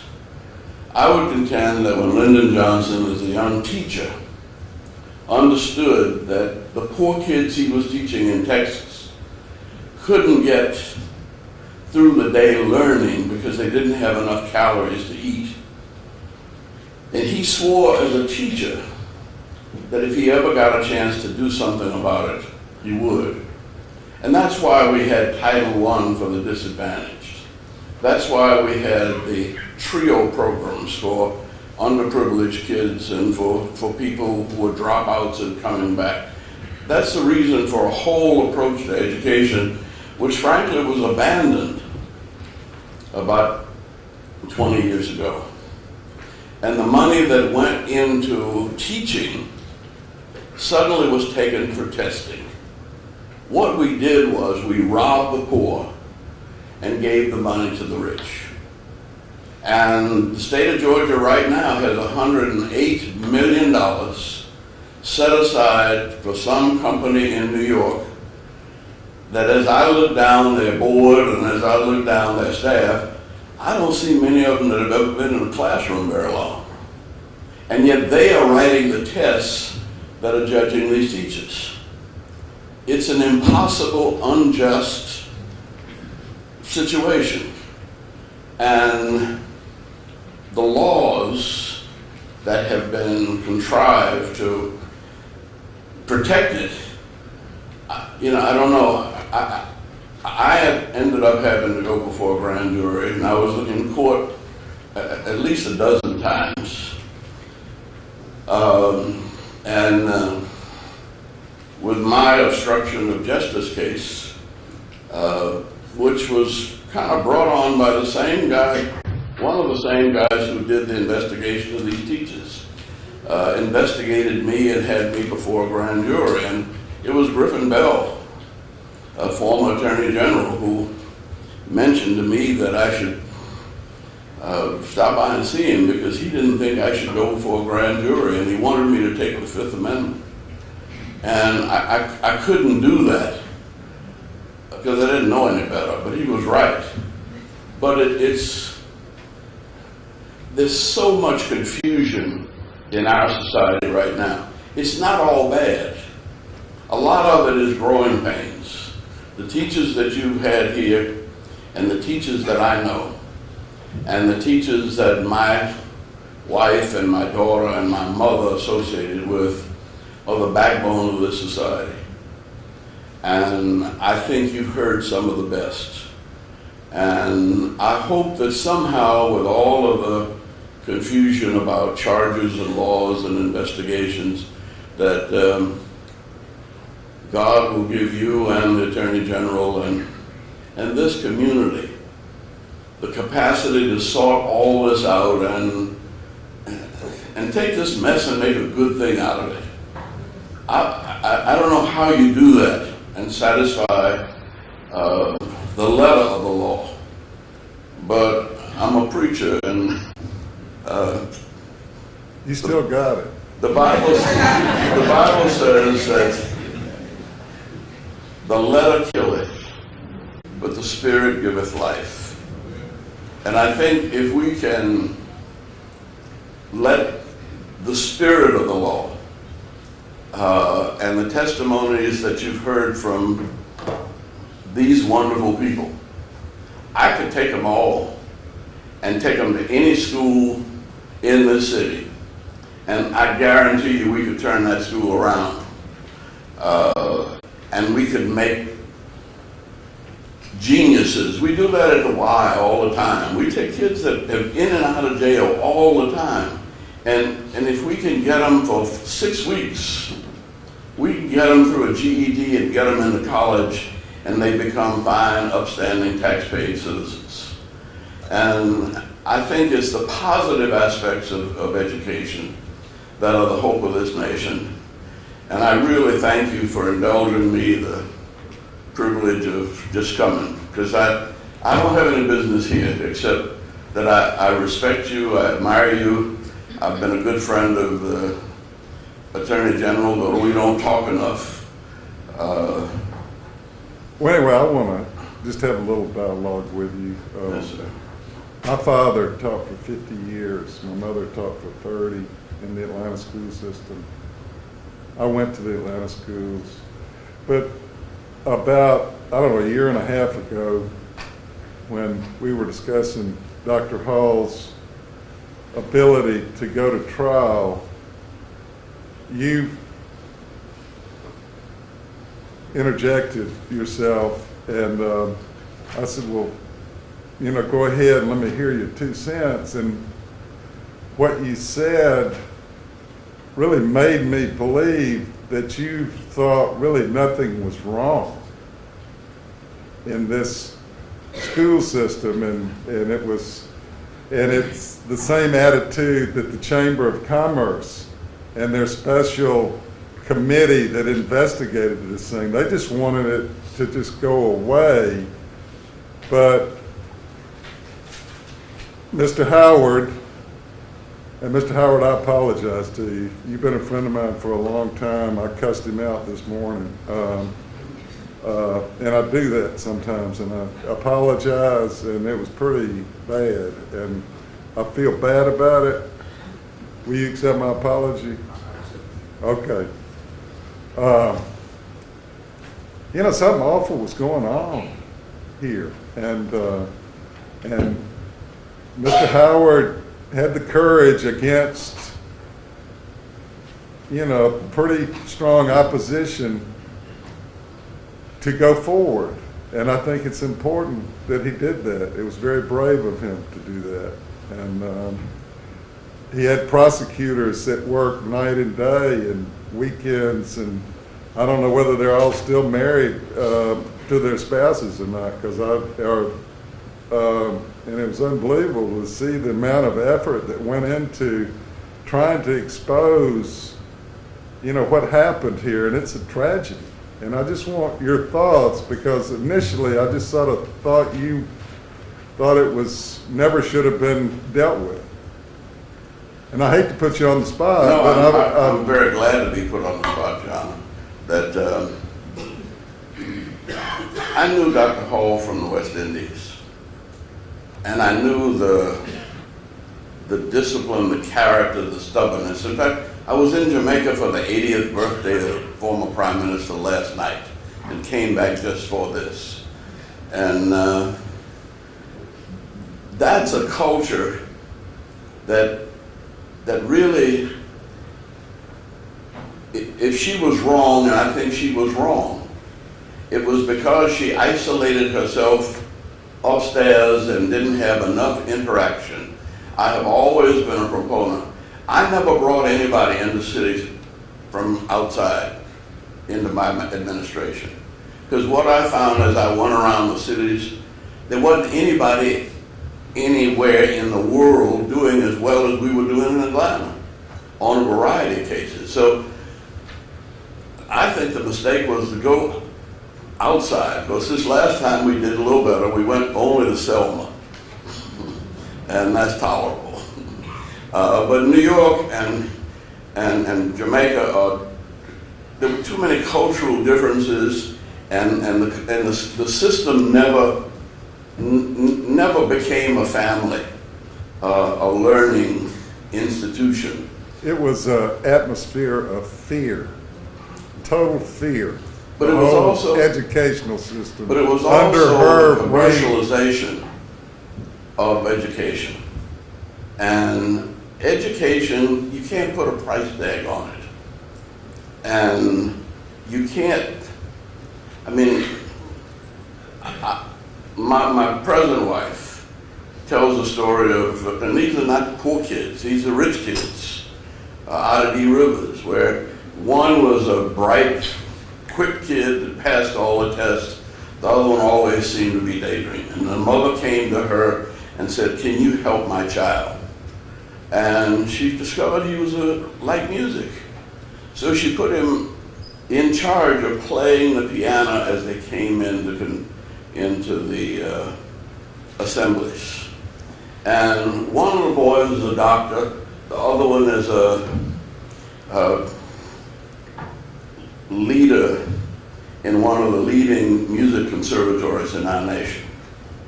Now, the tests wouldn't have indicated that.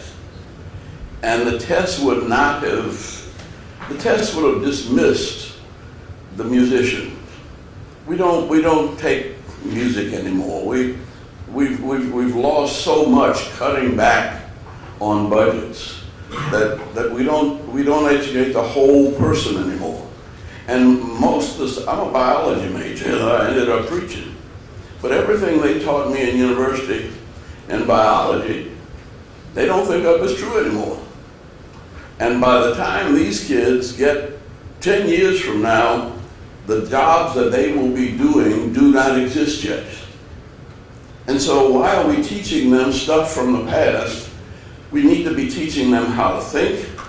We need to teach them how to deal with diverse personality problems. We need to have an education that prepares them to learn.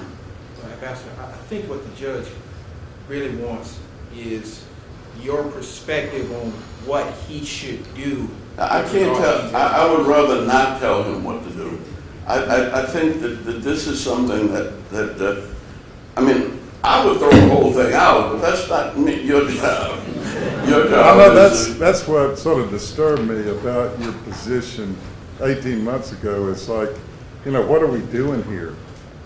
This is not, I mean, why are we doing this? Why are we investigating this? Why are we doing this? But we've got kids. My tragedy is that I got a few more years on the bench, and these kids that were passed on, couldn't read, passed the test because of this blatant cheating.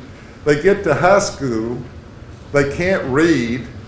They, of course, are big and ashamed and drop out.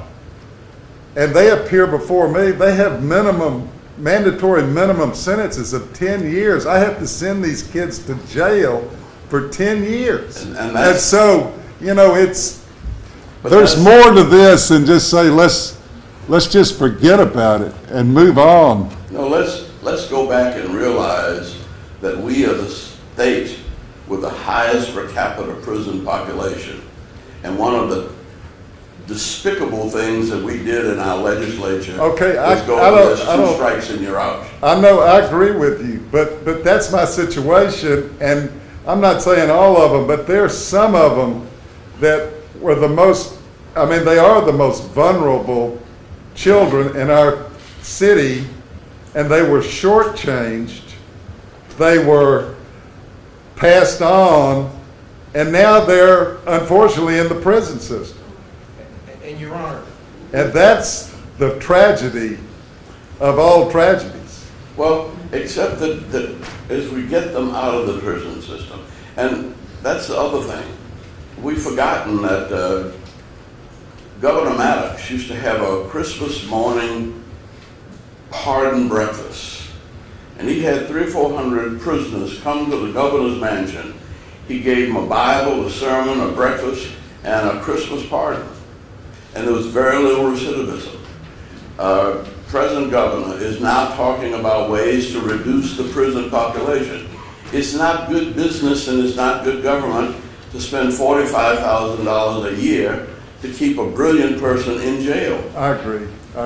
And so, but I think that this is the kind of case that brings all of these issues to the fore. And we used to have to do, well, we did what we call civil disobedience. And if there's anything I could recommend, it's civil disobedience. And that is admitting that this is in violation of the present laws of the land, but given the understanding of the teachers that nobody has listened to like you have, and the lawyers, that it doesn't seem like justice to lock them up where their talents cannot be used. The talents that I've heard here just this morning are desperately needed in our schools, in our Ys, they're volunteering in our churches. These talents are not going to waste, and if we can free these talents to serve in any kind of way, I'd be glad to work with you on any kind of committee or any kind of pulling the business community together. Our foundation has a few resources, and if there's any other way, I would love to cooperate with you on it. And even, I meet with prisoners all the time, and I always remind them that Martin Luther King's, if he'd written the letter from the Birmingham jail from the desk at Ebenezer, nobody would have paid any attention to it. Half of the books in the Bible are written in jail. He used to tell us that what was wrong with our movement was that we hadn't spent enough time in jail. And that we were not spiritually strong enough to take on segregation because we hadn't had enough struggle. So I'm trying not to make any judgments, but I am trying to say that this is a critical juncture in our history, and you and the district attorney and these wonderful people around us all got caught in something that we all regret.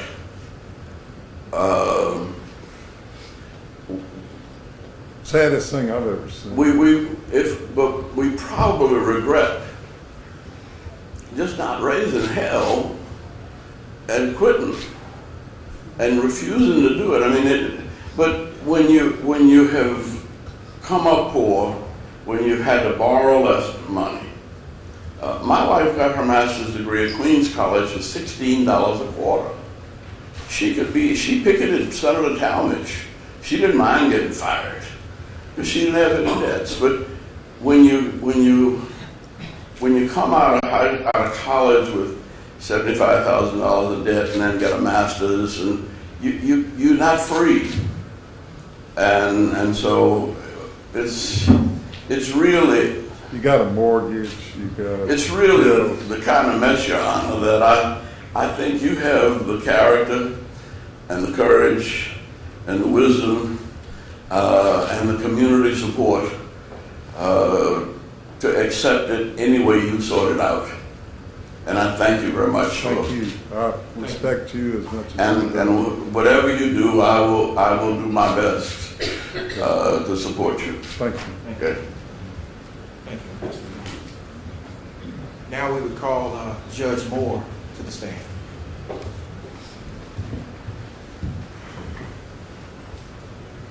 Judge Moore, you want to just stand up there so I can see you? We can look at each other. I haven't seen you in a long time. You're looking good. Raise your right hand. You swear or affirm the testimony you give before today is the truth, the whole truth, and nothing but the truth, so help you God. I do. Please state and say your name, spell your name correctly. Thelma, Thelma,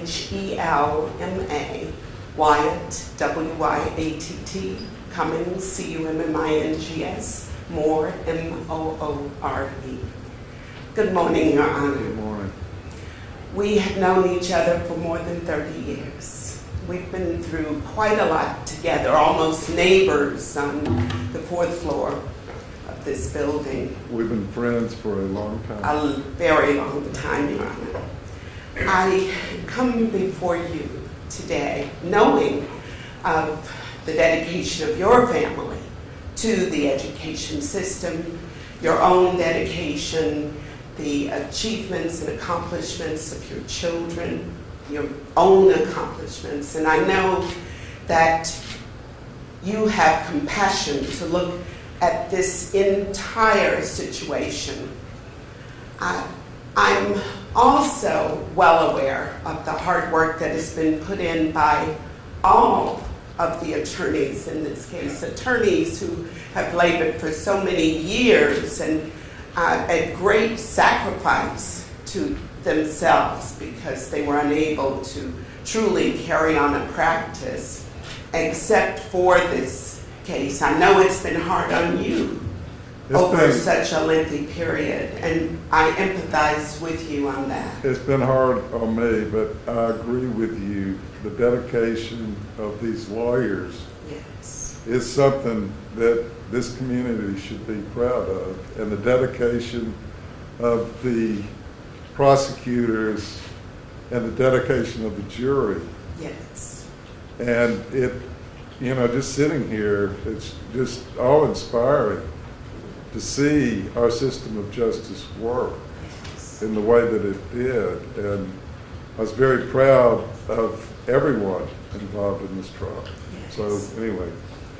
And Your Honor, I think you've also had the opportunity with the dedication even of the prosecutors in doing their job, the dedication of defense counsel.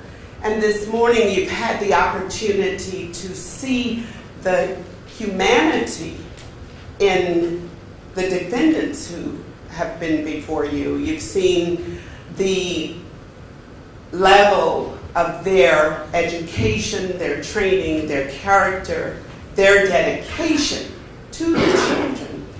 I was a teacher in a very poor school, and I loved my students. I can't help but admire these educators for their love of children and their love of education and wanting to see. But Judge, there are people out there saying the opposite, that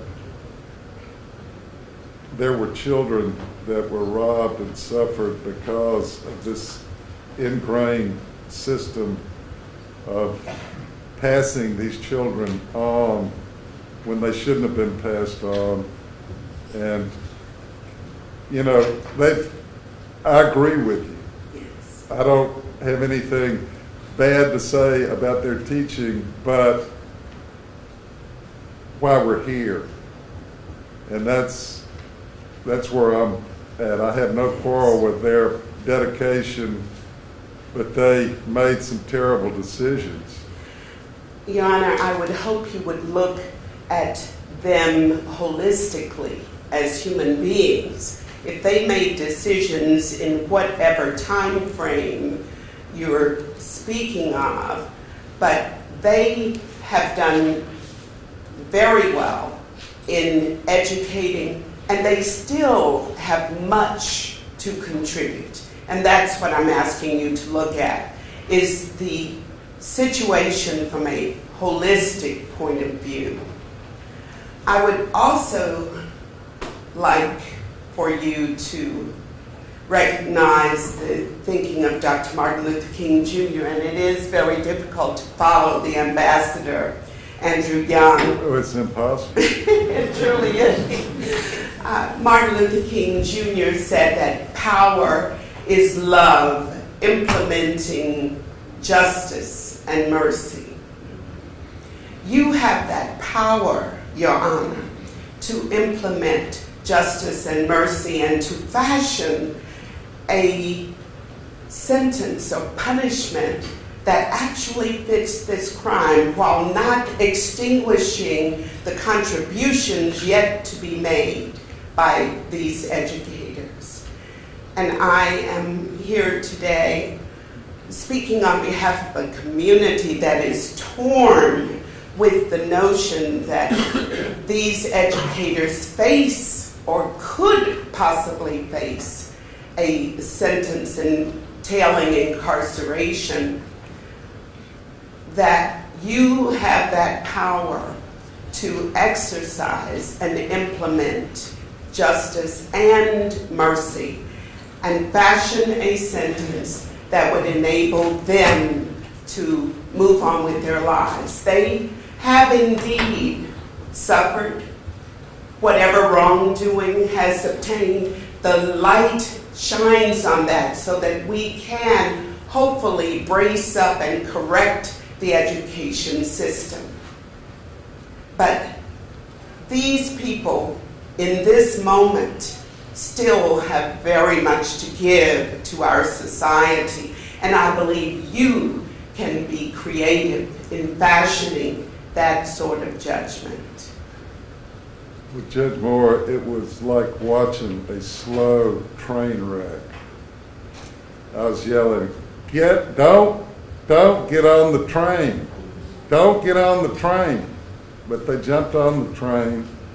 Halfway through the train ride, I said, get off the train. Anybody want to get off the train?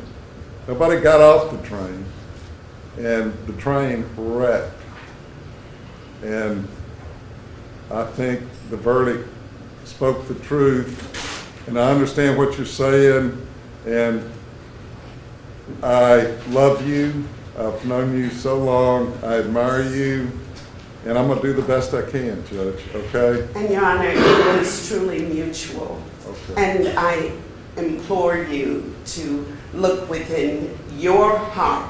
Don't leave that train out there wrecked. Let's rescue those passengers. Let's rescue whoever might have been in front. Let's rescue the conductors on that train. We can get them off and we can all get to safety. This community can heal. I do thank you so much. Thank you, Judge. This time, Your Honor, I will call Gary Brady to the stand. Okay, well, at this point, I would call Joe Lane and James Williamson to the stand to give you a perspective of who Angela Williamson is. Well, I heard, who was that, the mayor I heard from, or during the trial? That was the judge, that's the one. The I judge. thought he was here. Both. Okay. Y'all just want to stand up there in front of the microphone? Would like to, because You swear both of you all in first. You raise your right hands and you swear or affirm the testimony you both give is the truth, the whole truth, and nothing but the truth, so help you God. yes, Sir, could you please first say and spell your name for the record, and you follow, sir. my name is Joseph Lane, Josephlane.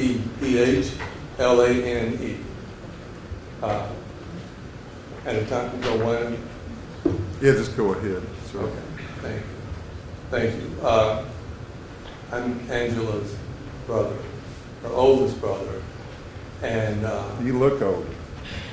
No, I look older. older than Angela. I am. Yeah. Thank you.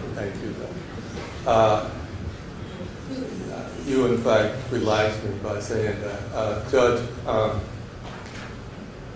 thank you for the opportunity. And I really wanted to speak directly to you because I am a Christian. I pray to my Lord God every day. I pray to Him because I know that the power, He has all power. But today, you have power. You have power to do all of the things that for my sister and all of these other educators that are here today, that everyone has spoke about. Is today, I'm appealing to you for compassion. You have that ability, and I know you do. I moved away from the state of Georgia many years ago. I love the state of Georgia. I defend it. I talk about it at all the time. But what's going on happened here over this few years. It really makes me sad in my heart to know that this is my state. It's just like anything. That when we are connected to something and somebody, we have heartfelt feeling for it. And so today, I know that my sister, and I can't speak for the others, but I'm certain that they are as well, is that she is a person of integrity. All of us are. There were 13 in my family. I'm the oldest, and she's the second to the youngest. And we were always taught principles and values and morality. And I know that if you would ask anyone that has ever known her, if you knew me and you knew our family, you'd know that that is not possible. That, we all make mistakes, but it just isn't. We were raised as a family who really stood up for principles and integrity. Her character is bar none. And Judge, I am really, and my family, just crying out to you to show compassion because you have that authority, you have that ability. And I do believe that God has spoken to your heart. Thank you for the opportunity to speak on behalf.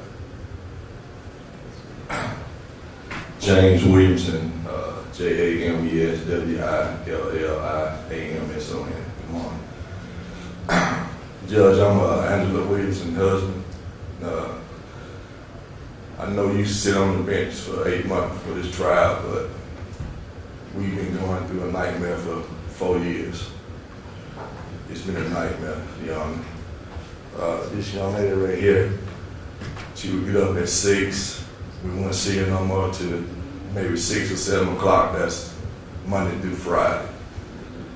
She would spend her own money buying children supplies, taking children home, tutoring children over the phone on the weekends. And I would always say, Angela, you're too dedicated to your job. That's just the way I felt because she had 2 children of her own. And when she did get home at 7, she would sit at the table another 2 or 3 hours with her children, tutoring them. As a result, both of them are A and B students right now. You're probably asking, what was I doing while she was doing all that? Were you cooking? Somebody had to cook. And I did the cooking. Are you pretty good? Yes, sir. And her children miss her. I mean, if I could trade places with her, I would, because they need a mom more than they need me. So, that's all. Thank you. Judge, I've been doing this for 10 years. I've represented thousands of individuals. I've been in sentencing hearings. And I can genuinely say that I've had the pleasure of representing Angela Williams. I've represented her for 4 years. We've been through this nightmare for 4 years. I've been to the jail to see her, and for the first time in my career, I was saddened to see a client behind bars, because she truly didn't deserve that. I understand what the community is saying. I've heard from both sides. the evidence, the children I that came in and testified, and it was, I understand. I don't know why you got on the train. I I don't know understand. why, because the evidence I heard was pretty much overwhelming. I also heard she was like one of the best teachers in the school. Exactly. But I don't know. And Judge, the Your decisions in this thing sort of baffled me. Your Honor, the Constitution provides every individual the right to a jury trial. I'm aware of that. And they shall not be punished for exercising that right.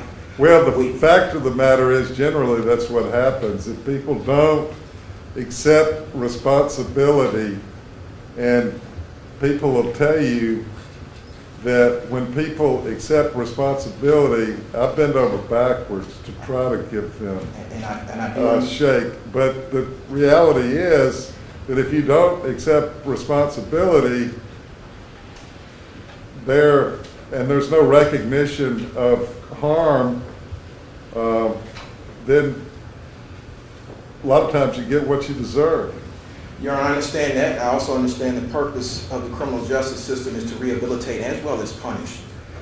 We respect the jury's decision. We respectfully disagree with that decision.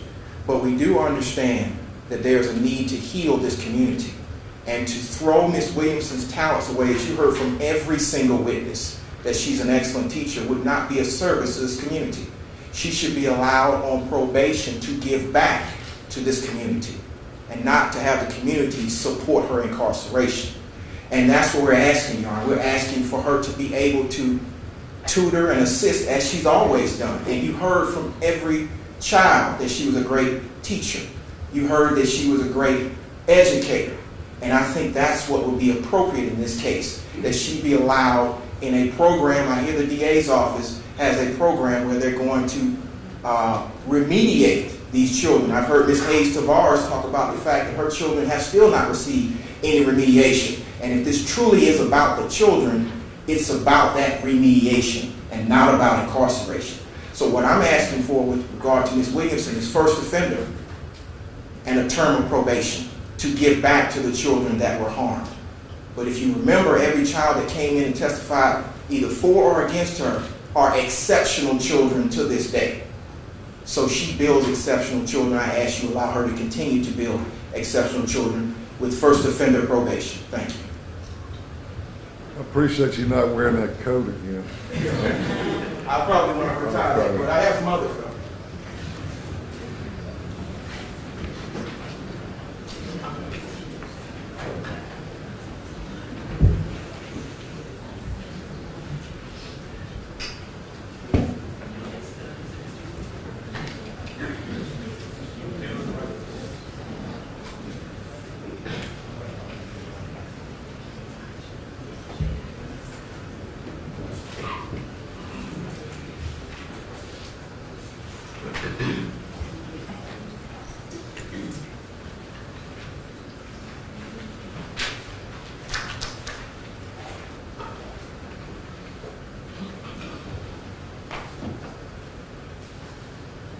Ms. Johnson.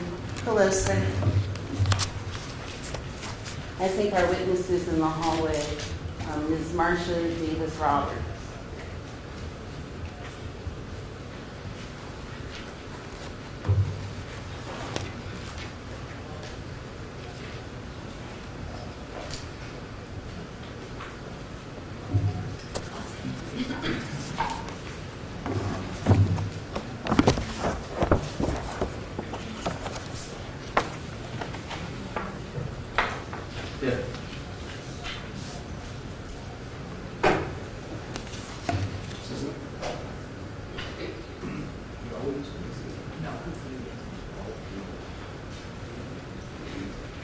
Okay, we got a witness. Yes, Your Honor. There wasn't room for her in the courtroom, so she had to wait in the hallway. She can just stand up there with you. Okay. Yes, Your Honor. Thank you. Deputy's gonna swear you in. Would you raise your right hand? I swear all affirmative testimony you give the court today is the truth, the whole truth, and nothing but the truth, so help you God. Please speak loud and clear to the microphone, say and spell your name for the record, please. My name is Marsha Roberts.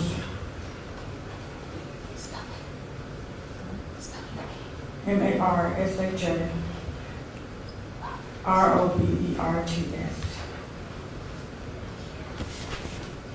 My name is Marsha Davis Roberts. I am a retired Atlanta public school teacher. I'm here to request leniency and sentencing from my longtime friend, Pamela Cleveland. Pam and I met when we were wide-eyed and hopeful students at Marsh Brown College. That was more than 30 years ago. We became closer and we got to know each other better at Dunbar Elementary School. Pam was an excellent teacher who cared for her students and inspired them to learn.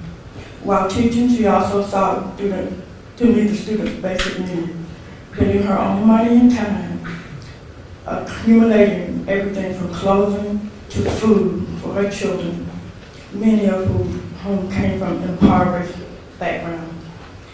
Because we lived just a few miles away from each other in South DeKalb, I also socialized and bonded with her outside of school. When I was pregnant, she was there for me. She drove me to my appointments because my husband was not available. We even got our master's degrees together. We took each one of our required courses together when we were working on our master's degrees at Clark Atlanta University. Pam and I were a great support system for each other. We graduated from that program in 1987. Our friendship only strengthened over the years. My husband was sick for about 7 years. Being a caretaker was draining and took a toll on me. Pam picked up the slack when I needed her to. When I needed someone to drive one of my kids to an activity, she was there. This often freed me up to take care of my husband for his doctor's appointment. Pam was even with me on the night that my husband passed away. She was my most dependable friend. She was a confidant. I told her things I couldn't speak to anyone else. I never had to worry about her repeating them. Before this trial, we used to walk every day. We would walk about 5 miles because she was having problems with her health too. We made plans for our retirement to spend time together, going on trips. While I know that Pam has been convicted, I know what she has been convicted of. This does not change my opinion of her. I know who Pam has been to me, and I have witnessed her treating others with kindness, love, and respect. In considering leniency, Judge Baxter, I hope you will consider Pam's dedication to her family, her friends, and the community. Pam is a constant caregiver for her young son, Sam, who is a college student and has Crohn's disease. She is also a caretaker for her father in Everton, who is fighting cancer. She is her parents' only daughter, and they depend on her. I hope the court will consider all of this when sentencing Pam. Thank you for giving me the opportunity to tell you about my beloved friend.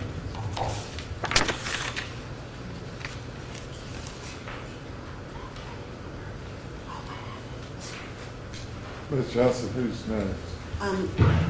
Pam's mother, Mrs. Rochelle Perrin, who came up from Alberton.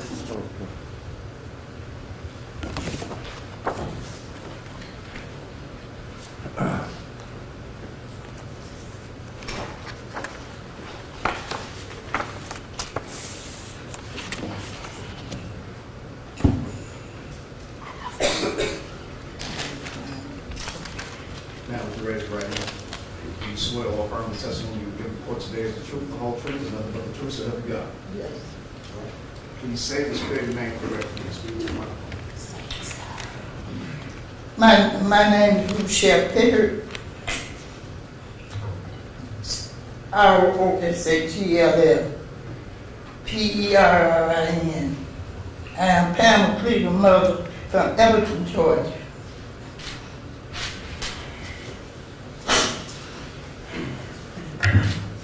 I am here to speak for my daughter. I raised my daughter, and she had never been in trouble or jail in her life. Pam John Folsom Grove Baptist Church, which is in Everton, at an early age. And later she joined Beauty Baptist Church in DeKalb. She attends Sunday school, Bible study, and she's a hard worker and a loving person. She don't hate nobody. Her father was sick with cancer. Pam stayed by his side all while he was in the hospital. Pam loved her mother, her brother, and her sister. Your Honor, I pray that you take this letter and have mercy on my daughter. She's a good person. She learned at Dunbar Elementary School and the kids, and she was a teacher there for 27 years. Cared for so many students. Have mercy on my daughter, please. Thank you.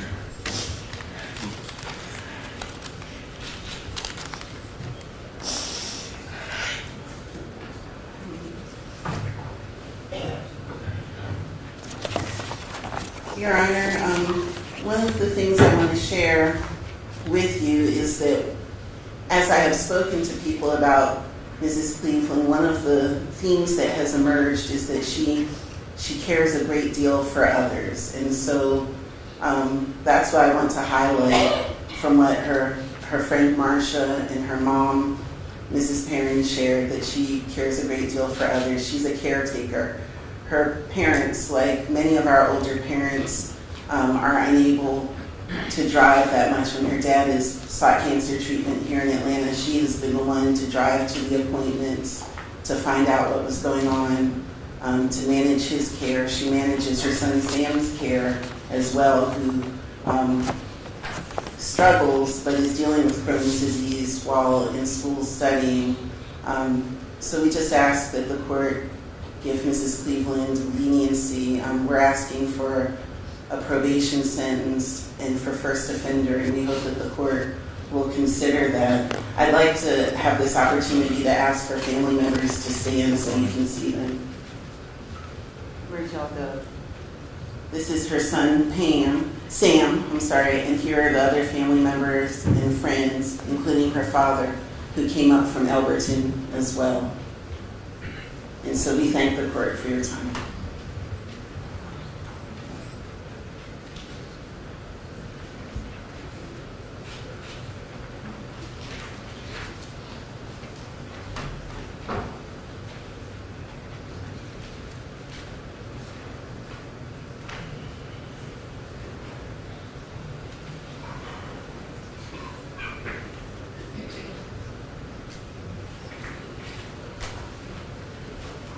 Your Honor, good morning again.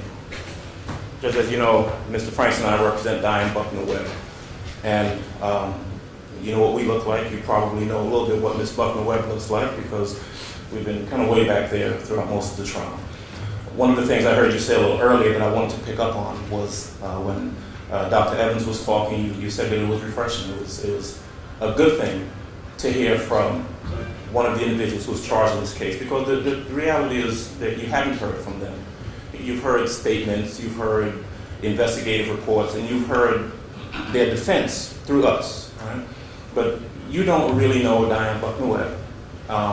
In truth, the state doesn't know her either.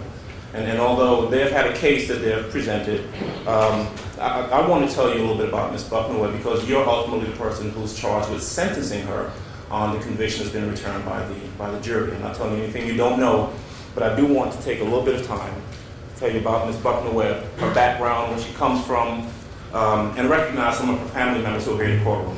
There are a number of people here on her behalf, but I'd like to go ahead and say what I need to say by way of proffer. All right, that's fine. Okay. Ms. Buckner-Webb, I asked her prior to coming here over the past few days whether she'd like to address the court and speak to you. And in all candor, like she told me the same thing she's told me throughout the course of the trial and over the course of the past year. She's nervous. She doesn't know that she would say the right thing. She's not a thespian, and she wants me to speak for her. And I hope I do her justice. Ms. Buckner-Webb is 53 years of age. She is a sister, she's a mother, she is a grandmother, she is a wife.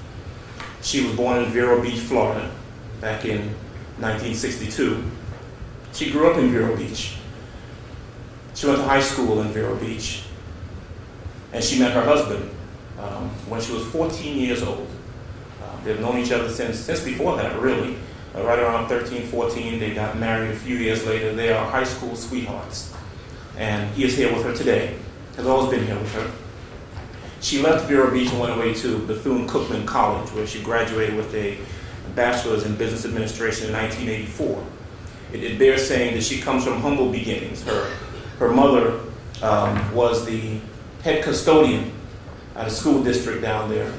Her dad owned a lawn care landscaping company, and that's what they did. And then they raised their two children, Diane and her sister, with those means, and instilled values in them, and sent Diane off to college, where she graduated in 1984.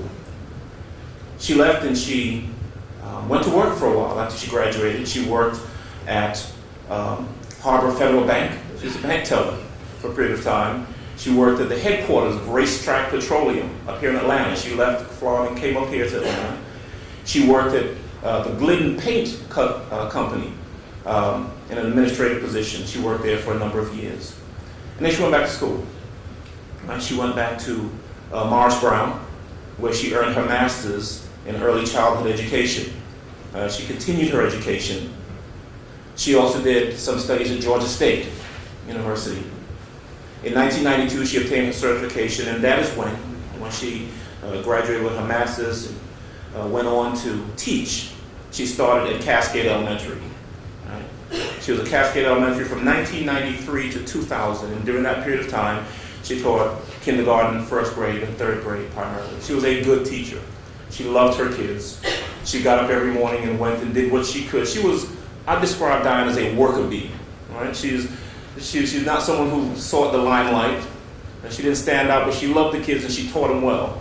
Now, in truth, the only person that you really had to come in here and talk to you about what type of person she was as a teacher at Dunbar was Arita Taylor. You might remember her. She was a librarian lady. And she said that Diane loved the kids. She was a good teacher. She had a smart group of kids, and she was always attentive to those children.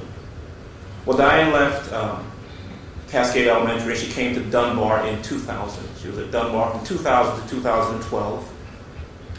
During that period of time, she moved on, and she got another degree in reading literacy.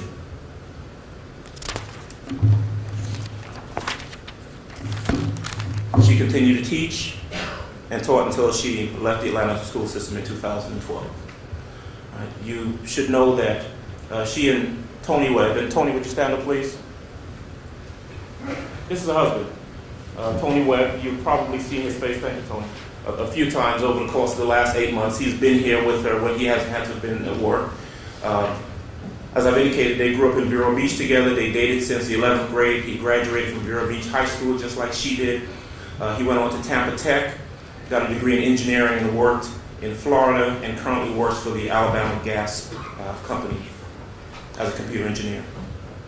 They have two children, Tony Webb II, that's TJ, and Thomas Buckner Webb, who is the younger. One is 27, one is 19. They're both in the courtroom.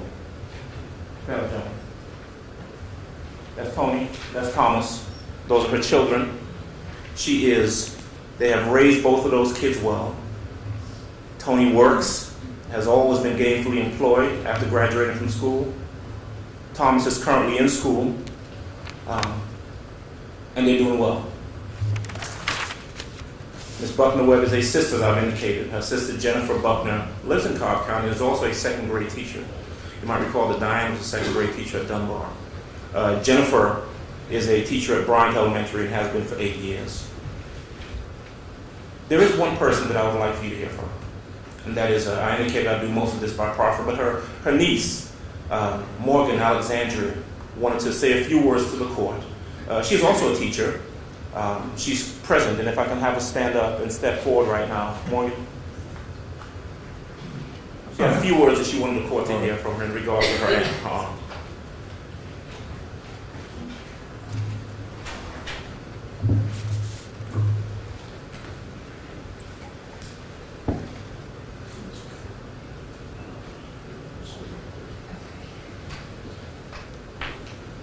raise your right hand. You swear or affirm the testimony you give the court today is the truth, the whole truth, and nothing but the truth, so help you God. Yes, sir. Speaking to the microphone, say and spell your name for the record. Morgan Alexandria Williams. That's MorganAlexandria Williams.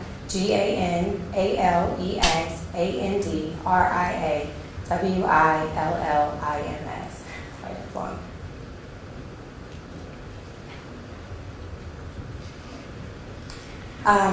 Hello and good morning to you, Judge Baxter.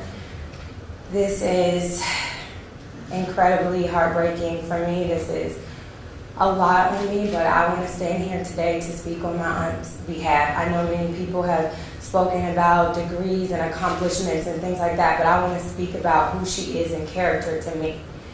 My mom, Jennifer Buckner, is a single mom, a single parent, and she raised me by herself my entire life. And my aunt is like a second mom to me because she also helped raise me times when my mom needed a break or she needed some relaxation. My aunt was always there for me. She always invited me into her house and raised me as well as one of her children with her other two boys. They're like brothers to me.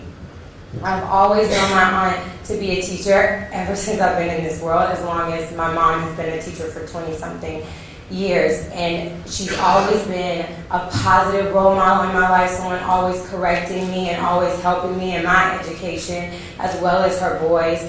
And she did so much for this community, which to be honest is not even her own community because we have always been raised in Cobb County in the Mableton area. And she decided to be an APS teacher, and she worked within this community to help these children whom are mostly underprivileged children. So she gave her own money and all of her time, sometimes to the point where my mom would get in arguments with her and say, listen, you gotta come home more because you're leaving at 7-something in the morning and you're not coming back until 7 at night, because she was so dedicated to giving everything she had to these children. And this, I know, everything she had to these children. She would spend her own money giving them school supplies because their parents couldn't do so. She would help them with if they didn't have lunch money and they didn't sign up for the privilege program to be able to get on free and reduced lunch. She would go on weekends and spend time doing school-related activities to help the children. She has always been an amazing teacher. She has. Even I, to this day, work in television and film, and I have always been talented in the arts area, and I would also give her help and help her with like poems and help her with school. Like we would do like little jingles and come up with jingles because she would differentiate depending on if the children were on this level or if some were on a higher level, and she would help all of those children. She is an honest to God, amazing person and an amazing teacher. And I'm not just saying that because that's my aunt. I'm saying that because that's what I know and that's what I have seen her do my entire life. My entire life I have seen her do that. My aunt, like Keith has stated before, she's from Vero Beach, and she herself grew up in a poverty-stricken area.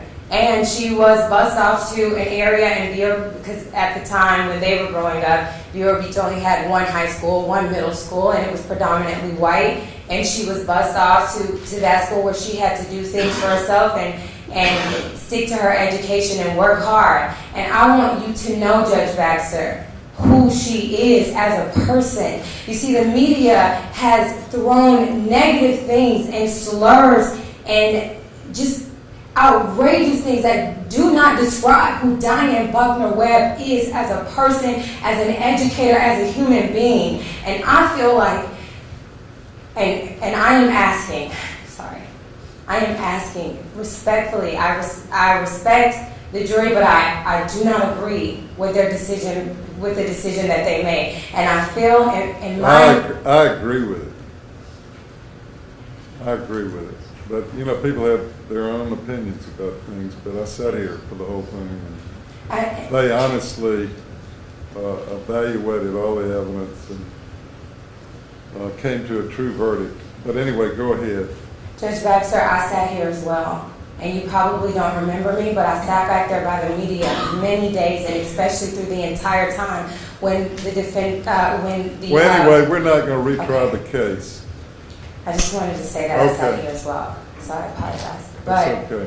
But what I'm saying is, I am asking, I am pleading, I am begging for your mercy upon my aunt and upon these defendants.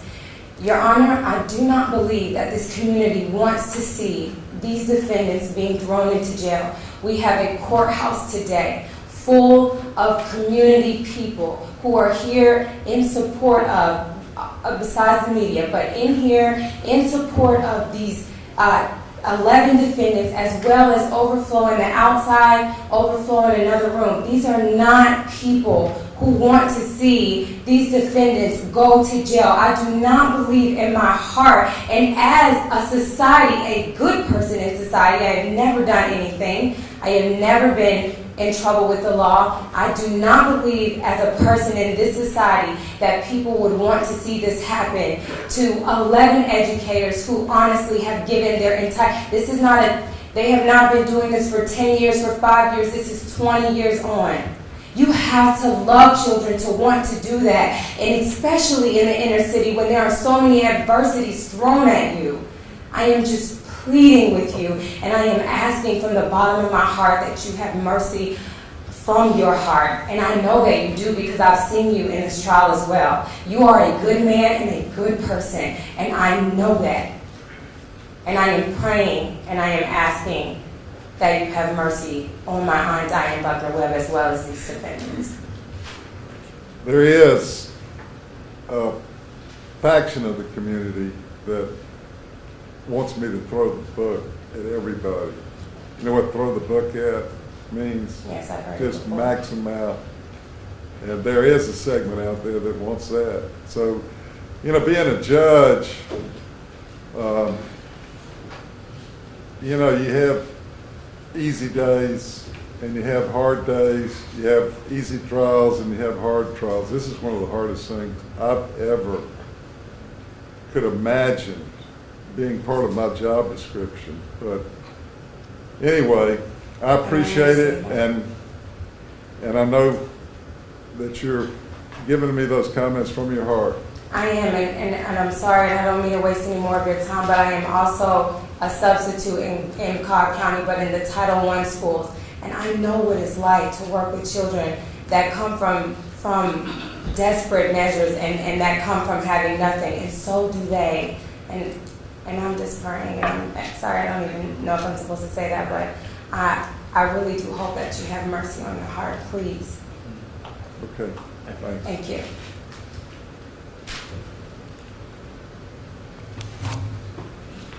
Your Honor, it's important that I say one or two things, right? So you've talked about a train, right? And I think what you're referring to is the fact that, and we've heard the terms acceptance of responsibility and so forth put out there. I want you to know that on behalf of Ms. Buckner-Webb, we've heard it said that she cares about the children, and that is absolutely true. I want you to know that her decision, when she was indicted in this case, and her decision to go to trial, to challenge the evidence in this case, is no indication that she doesn't care about children. Right? This was about whether or not Diane Buckner-Webb said that she did what the state said that she did. Right? And she chose to go to trial, and that means nothing. That does not do away with her years of service and how she feels about these children. I will tell you this, you know, there were opportunities for Ms. Buckner-Webb to not be on this train. Right? And she considered those things and she discussed them with counsel, and she decided to go ahead and move forward. And here we are, she's been convicted, and I want you to give some thought to what she's been convicted of, because in crafting a sentence, the court takes a lot of things into consideration. Obviously, you take into consideration the person, their record. She has none. She's never been in any trouble in her life. You take into account what she's been convicted of, the crime. Right? And taking what the jury has said, they believe that she changed answers on a test on one given day in 2009 from wrong to right. That's what they believe that she did. You know also, however, that the state has contended that, well, this impacted the kids, it impacted Dunbar and the resources that Dunbar would have received. And I'm not going to retry the case, But I want you to keep in mind, this is an argument from my heart, that Diane Buckner-Webb is a second grade teacher, just from a factual standpoint. This was a CRCT, second grade teacher. Every single child in her class could have passed. Every single child could have failed. Some could have failed, some could have passed. And it had no effect whatsoever upon what we talked about over these months, APS and targets. Dunbar Elementary School did not meet targets. They didn't meet AYP. There were no resources that they were supposed to get that they did not get. That is, if the state says that, it's simply, you heard the evidence, that's simply not true. They talked about the fact that, well, if people passed and they shouldn't have passed, then they didn't get the remedial services that they needed, and so they were cheated. That didn't happen at Dunbar.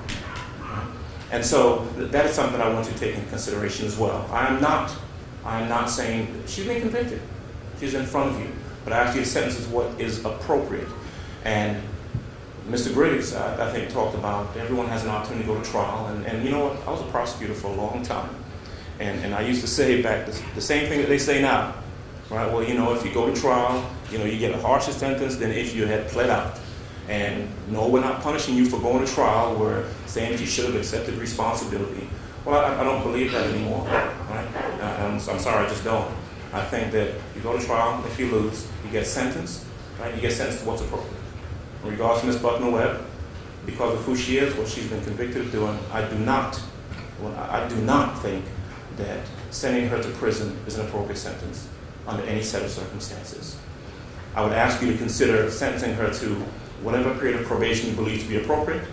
I'd ask you to sentence her as a first offender so that she can still vote, she can still have the same civil liberties that everyone else has, and sentence her to whatever community service or fine you believe appropriate for her to make amends for what she's been convicted of. That's my request. Okay. Thank you, Mr. Chair.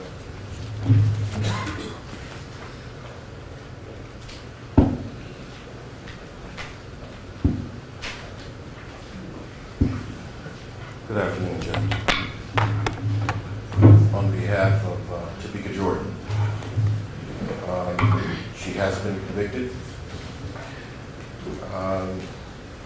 We accept the jury's verdict. Though, as with the other defendants, we don't necessarily agree with it, but that's the way it goes. I would ask the court to keep in mind in its consideration in terms of sentencing of what she was convicted of. She was, in fact, I guess what she was found not guilty of. She was found not guilty of the theft by taking, as far as the bonus is concerned, and she was found not guilty of the 2000 changing answers from wrong to right in 2009 CRCT. So the two predicate acts for which she was charged under the RICO, she was found not guilty of. I just ask the court to keep that in mind in its consideration. Topeka Jordan is 44 years old. In fact, she celebrated her 44th birthday on the 6th of April while in custody. She grew up in Louisiana, and it is there that she graduated from high school. She came to Atlanta to attend Clark Atlanta University, where she graduated from there in 1985 with a degree in chemistry. She also received a master's degree from Clark Atlanta University in educational leadership. She began her teaching career in 1996 as a chemistry teacher at Alonzo Prim High School. While in that position, she was promoted to the department chair at Prim High School as the science chair in 1999. In 2001, she was promoted to be assistant principal at Alonzo Prim High School. She serves as the assistant principal at Washington High School. And she also served as the vice principal at Thurl High School in 2005. It was in 2006 that she was transferred to the elementary school level.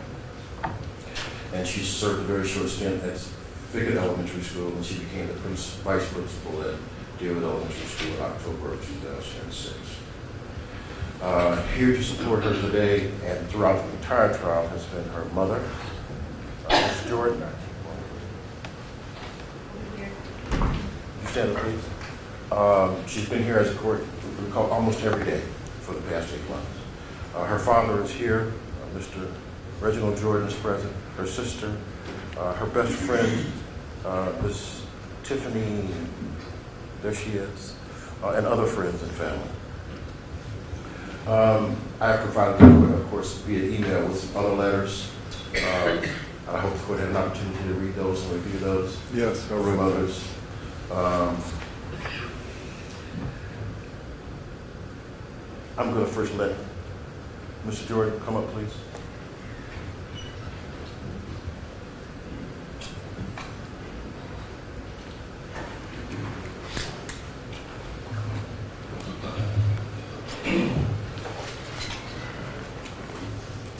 Sir, if you raise your right hand, you swear or affirm the testimony you give before today is the truth, the whole truth, and nothing but the truth, so help you God. I do. Speaking to the microphone, please, sir. Stand, speak your name, keep ready. My name is Reginald Jordan, REGINALD-JORDAN. And Mr. Jordan, how are you related to Tabika? I'm Tabika Jordan's father. Okay, you had a statement you wanted to read, sir? Yes, I do. Judge Baxter, good morning. Thank you. It's afternoon already. Well, good afternoon. It is afternoon, I'm sorry. Seems. Yes. I want to take the time to read this because it's so emotional. This is my daughter. All right. I'm here to speak on behalf of Tabika Jordan's family. Among Tabika's siblings, Tabika and their spouses, there are 14 college degrees up to the doctorate level. 7 of those degrees were from Atlanta colleges and universities. I'm a test engineer with one of the nation's nuclear reservations, while Tabika's mother, my wife of soon to be 46 years, stayed home to instill Christian morals, values, and ethical character into each of our children. Tabika herself earned her BS degree from Atlanta colleges and universities in chemistry. And instead of going into the private sector, she chose to join the Atlanta public school system as a teacher. She went on to get her master's degree and began her studies toward her doctorate degree, also in Atlanta colleges and universities. She moved up fast, and I fully expected that she would have become one of Atlanta's top educators. But of all the many accomplishments of my children and grandchildren, I have never been more proud of anything than I am right now of Tabika for her display of true Christian strength and character by choosing to trust the Atlanta judicial system with her future. My children have represented our family well. They have represented this city well. They have represented Atlanta's colleges and universities well. They have represented the state of Georgia well. They have represented our nation well. And they have represented our God well. Tabika could have chosen any career, but she chose to follow a divine calling on her life to educate the children of Atlanta. In this case, in this courtroom today, Tabika stands humbly on principle as a dedicated public servant, and we, her family and friends, stand behind her. So, Judge Baxter, we stand humbly before you as a dedicated Christian family, as a true American family, and only ask one thing of you. We ask that you reward Tabika Jordan for her courage to face this court on this day and for her tireless, dedicated, and exemplary service to this city, this state, and all the parents and students whose lives Tabika Jordan has touched. We ask that you reward her for what she has done and not for what others said that they did. I'm not rewarding anybody today. I'm sorry. They've been convicted. I've got to sentence them, and, I hope I have divine guidance on that role. And you look like a fine fellow. You got a good family. You contributed greatly, I guess, to your work for the government,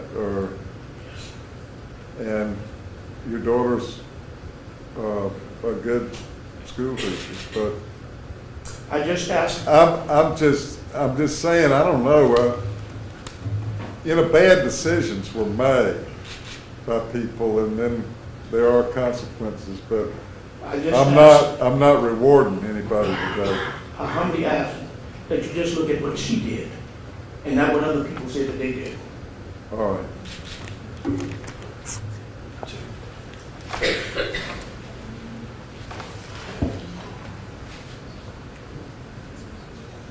Tiffany Torrey.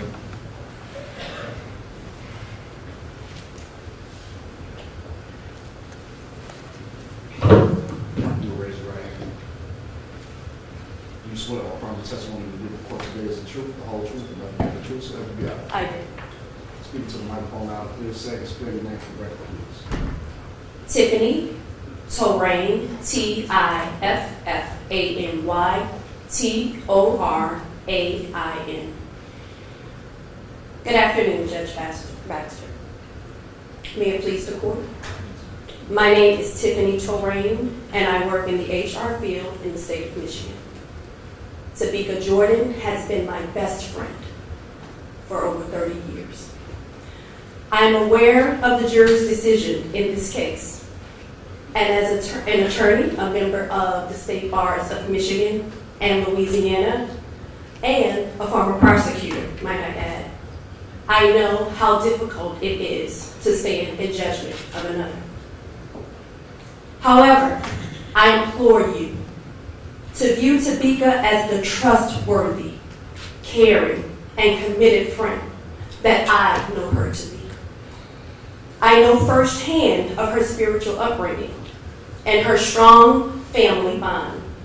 We have supported each other through family deaths, financial pitfalls, breakups, and meltdowns, and her faith in God and her godly character have never wavered. Tabika and I met when we were 14 years old at Xavier University Preparatory School, a Catholic girls' school in New Orleans. We became friends as we learned and laughed our way through our freshman and sophomore years. Tabika has a natural gift for science. She was my lab partner and was eager to perform the dissecting and the mixing as I wrote our notes. She made a difficult subject for me fun to learn. We made a great team, which was why it was heartbreaking for me when her dad accepted a job and moved the family to the state of Georgia. Tabika and I made a promise that once she completed her junior and senior years of high school, we would attend college together in New Orleans. Always true to her word, I attended her graduation in Georgia, and the next day she and I boarded a Greyhound bus headed back to New Orleans. We both enrolled into Xavier University to pursue our careers. She wanted to work in science and I political science.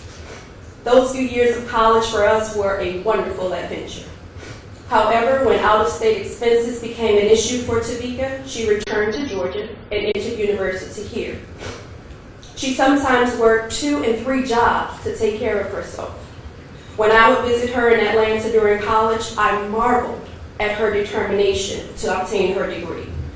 Tabika would spend all day on campus, only to work her shift and then return to her apartment to take me sightseeing. Tabika obviously learned her dedication from her very supportive and God-fearing parents. Spending time over the years with her parents and siblings, I stand in awe of the fact that they do everything together. Even now that the children are adults. Growing up without my biological father, I admire their strong, loving, godly relationship. And I know that it's helped Tabika become the person she is today. She is as beautiful on the inside as she is on the outside. When Tabika chose to pursue a career in education, I knew her love for science and her passion for chemistry and biology would be infectious to those students. When I talked to Tabika during my years in law school, her conversations were always about her students and their activities. For instance, she talked about preparing the girls for homecoming for formal dances. She would often speak of spending her own money and resources and time to purchase hair supplies and other needs to make sure the students felt good, felt a sense of pride about themselves. She was genuinely elated every year at graduation season at the transformation in her students. I know Tabika to be a God-fearing, spirit-led, and encouraging individual. We would often pray together, share scripture together, and seek guidance through life's challenging circumstances. It was this reason that my husband and I asked Tabika to be a godmother to our daughter. Tabika would call my infant daughter at night. We lived in Florida at the time. My daughter adores her Nanny Beak and she would call her, and they would pray together. An example of her constant encouragement occurred when my son was born, and the kids and I visited Topeka in Atlanta. I was concerned that my almost 2-year-old son was experiencing signs of autism. Topeka said that she often saw kids who were misdiagnosed and mislabeled unnecessarily, and assured me that not only was my son not autistic, but that he would be extremely bright. Her supportive words ring true as my son is excelling right now in the kindergarten. We have visited each other at least once a year over the course of our 30-year friendship. Since Topeka could not travel due to this trial and these affairs over the past 6 years of her life, her lack of finances, my family and I visited her in Atlanta this past Christmas. When I asked her why she was wearing a baseball cap when we went out, she explained that the cap has been her uniform in an attempt to hide herself from the public. Still, she insisted that my children see the beluga whales and the sharks at the Atlanta Aquarium. She talked to my kids about whales and sharks and fish all afternoon. She never talked down to them, but instead she and my inquisitive 5-year-old talked about whales and their offspring as if they were two scientists. I have seen her attentiveness and her care throughout our lives for her own nieces and nephews, her godchildren, and her other young relatives. My husband and I made a decision on that trip. My husband and I made a decision when our kids were born to not allow sleepovers with anyone other than our mothers.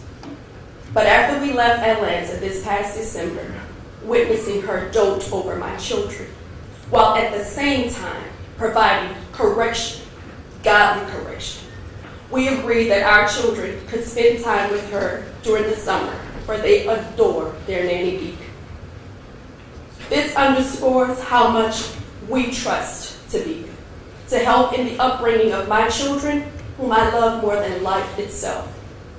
Hopefully, Your Honor, with your kind judgment, they will still have a chance to experience Topeka's passion for God, her love of all things nature, and her constant thirst for knowledge. Judge Baxter, I ask you today to please consider the 6 years of pain and agony that Topeka and all of us who love her have already endured. She's lived in the prison, Your Honor. She's hid herself from her family, from the Atlanta city that she loves. So please grant her leniency. She's already served enough time for this. When you issue your judgment, respectfully submit. Your Honor, finally, of course, we've known Mitch a long time, and I've known you for a long time. So there's no need in me schooling you on what the factors, of course, you consider in determining a sentence. You know what those are. Well, I appreciate your representation. You came to me before this thing started and said, Judge, my law practice, I'm going to go broke. I did. Please let me out of it. And I said no, and you went on and performed great legal work for your client. Thank you, Your Honor. So I admire you for doing that. Thank you, Your Honor. I appreciate it. There are certain factors, sentencing factors in the court, I'm sure is well aware of, the need for this sentence, the kinds of sentences that are available to the court. And in this court, there is no mandatory sentencing. The court doesn't have to send them to jail. The probation is a viable option. I think that the court obviously should consider the characteristics of the defendant.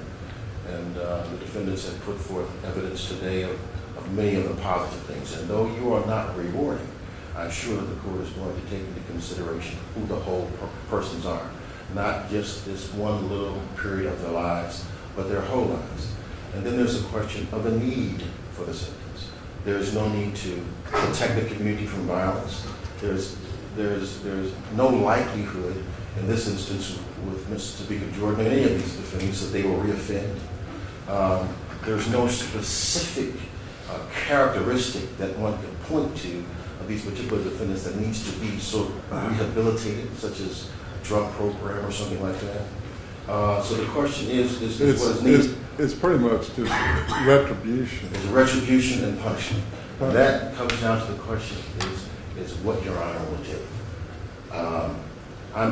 Your Honor has mentioned, I dare mention this historical fact, but you've mentioned what happened here.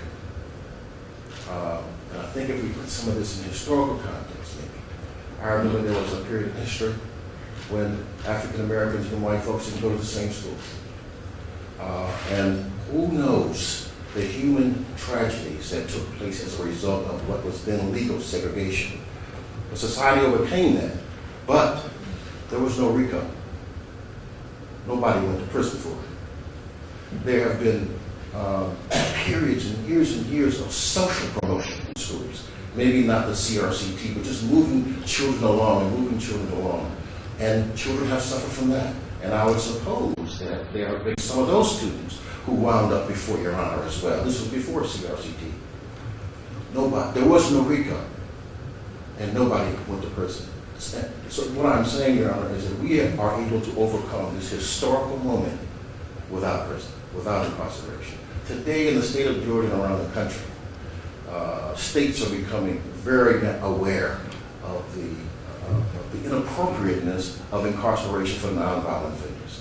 Even Governor Deal's sentence reform package and the sentencing reform packages around the country are going in the direction of non-incarceration for nonviolent offenders. Where but in this case do we have the kind of defendants who fit the model for probation? So I'm asking on behalf of Ms. Jordan probation, I'm asking that she be sentenced according to or pursuant to the First Offender Act, and that you let them go home and make the contributions to society that I'm sure the court knows that they're capable of. Thank you, Judge.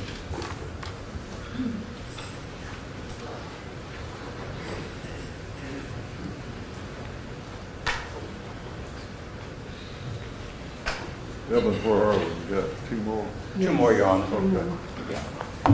Good afternoon, Judge Baxter, and may it please the court. I represent Mr. Donald Bullock. And first of all, I'm going to ask all of the friends, family, and supporters of Donald Bullock to please stand. You may have to kind of look over here to see him. Okay, over here. Hello, everybody. They're all over. You want me to sit down? You know, I'm retired from the U.S. Army. Of course, I've said I didn't know that. You didn't know that? I'm retired from the U.S. Army, Your Honor, and so is Mr. Donald Bullock, my client.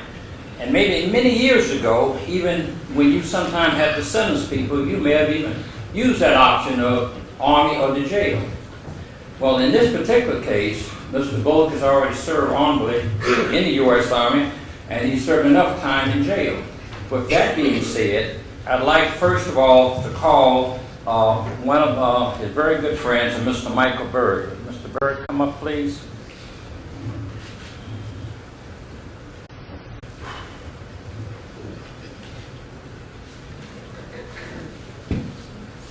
Right here, sir. Come on right here. I think it might be easy just to stand and you can see the judge directly. So, you raise your right hand. You swear on affirmative testimony you give the court today is the truth, the whole truth, and nothing but the truth, so help you God. I do. Speak to my God, clear say, spell your name for the record, please. Michael Andrew Bird, MICHAELANDREWBYRD. Mr. Bird, what do you do right now? Sir, I'm the comptroller for the Southeast region of the National Park Service. How do you know Mr. Donald Bullock? He and I attended college together, and we are fraternity brothers. You have any military experience? Yes, sir. I'm a retired lieutenant colonel. Okay. U.S. Army? U.S. Army, 24 years, active duty. How come you Army people always talk the same way? Well trained. You know what I mean? Well trained. Okay, all right. Anyway, I can tell you were military. Okay, go ahead. And so how many years altogether do you know Mr. Bullock? Over 35 years, sir. Okay. And what are some of the capacities that you've known him? You want me to go ahead and just talk? Yeah, give him a I've known Mr. Bullock since I was a freshman at Hampton in the fall of 1976 is when I first met him. You want me to go ahead? Did you come through the ROTC program? We went through the ROTC program as well. Do you ever serve on active duty with him? Not directly. He and I were aligned during the same time frame in the Army. He was at different installations than I was. Well, what would you say about his ability to be truthful, to be honest, to be dependable? Mr. Bullock is one of the most honest and dependable, accountable, and tenacious people that I know. Would you serve in combat with him? Definitely. He would be in my foxhole. You could depend on him? Yes, sir.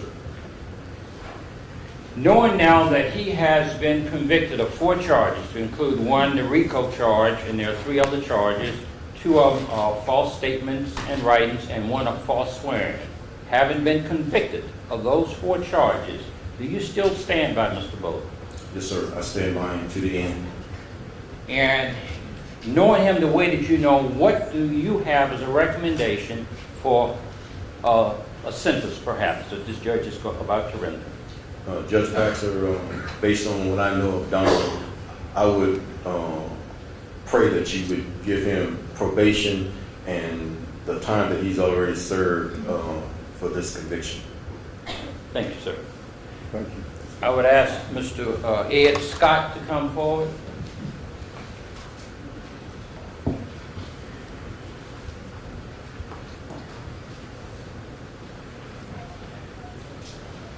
Mr. Scott is coming forward. I would mention that this is Deacon Ed Scott.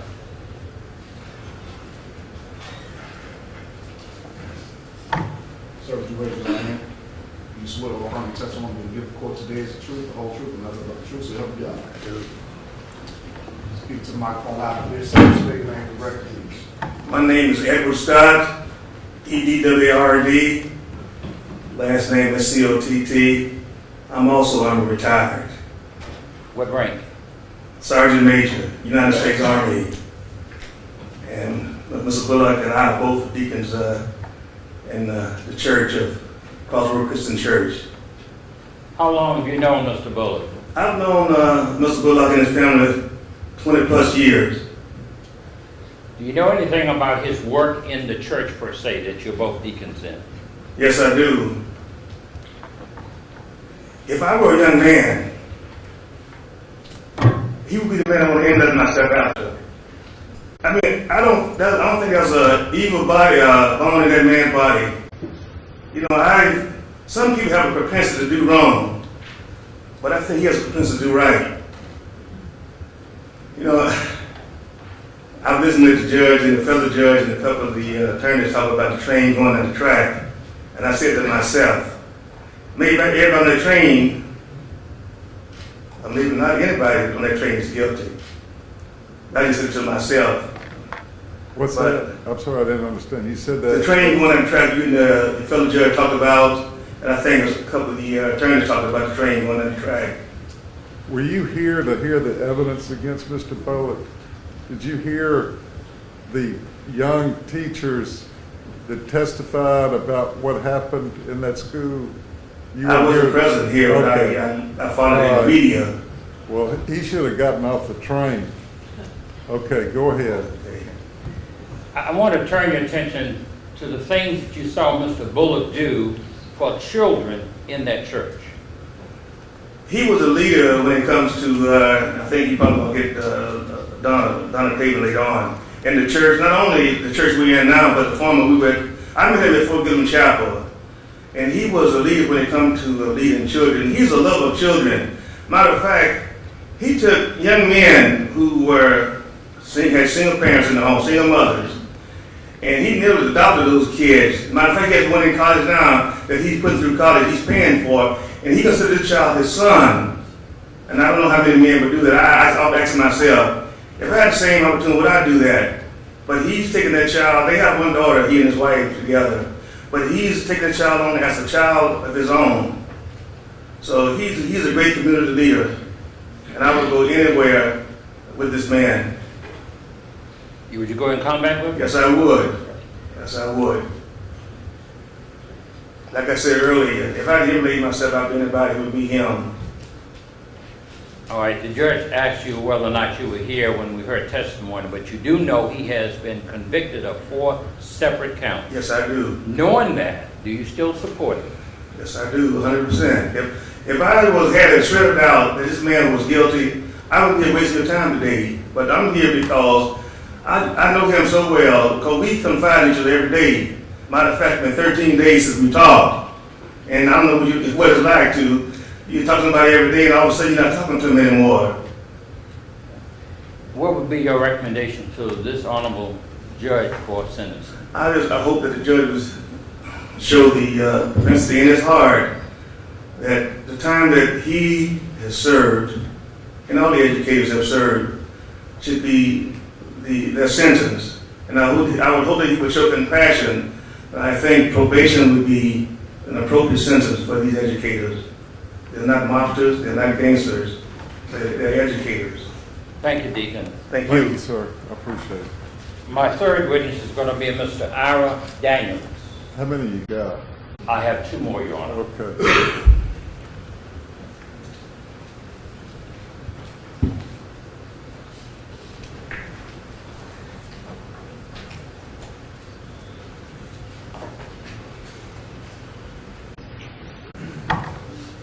You raise your right hand, sir. Do you swear the testimony you give the court today is the truth, the whole truth, and nothing but the truth, so help you God? I do.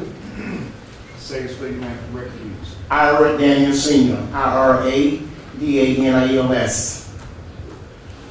How long have you known Mr. Bullock? I've known Mr. Bullock for approximately 11 years. And in what capacity have you known him? I met him when I retired in 04. Actually, I'm a retired military command sergeant major, over 30 years of service. I met him when I started attending the Gillum Chapel. And I'm a critical judge of character. I mean, in my line in the military, 17 years of command sergeant major, I've dealt with folks day in and day out. And Mr. Bullock is a people's person. As I got to know him, I found out that his passion was to be an educator. He was in the military at 18 years in, when President Clinton changed the rule and said you can go from boots to educator. Mr. Bullock jumped in because his heart was all about educating. He's an alpha guy to his heart. I think if you cut him, he'll bleed education, because that has always been his passion. And around our church, the kids, he just enjoyed mentoring kids, doing things to help them better themselves. I have a grandson that he's in college now. Mr. Bullock jumped in with him once he got there and started to mentoring him. And even when he finished high school last year, Mr. Bullock jumped in to help us make sure that everything that he needed to meet the criteria to go to college was done. And he's still doing it up until this month, but last month, he came to me and said, make sure the rest of the paper is still out for next year's tuition. That's why he is. He's all about kids, taking care of kids, doing things for them to ensure that they take advantage of opportunities to better themselves. Knowing now he has been convicted of 4 specific charges, you still support him? 110%. Integrity is one of our most treasured values. And Mr. Bullock, he just strives on integrity. He believes that, doing what's right is what means more than anything else. And I applaud him for standing up for what he believes in and coming here to go through this. What are your recommendations to this honorable court for sentencing? Well, I recommend, if Your Honor would allow me to, sure, that Mr. Bullock have proven that he is there to do what's right. He has suffered a lot from what's have gone on. He has been drugged through the mud, so to speak, and just have been, ostracized about things that I know in my heart is not Mr. Bullock. Now, the court have found him guilty.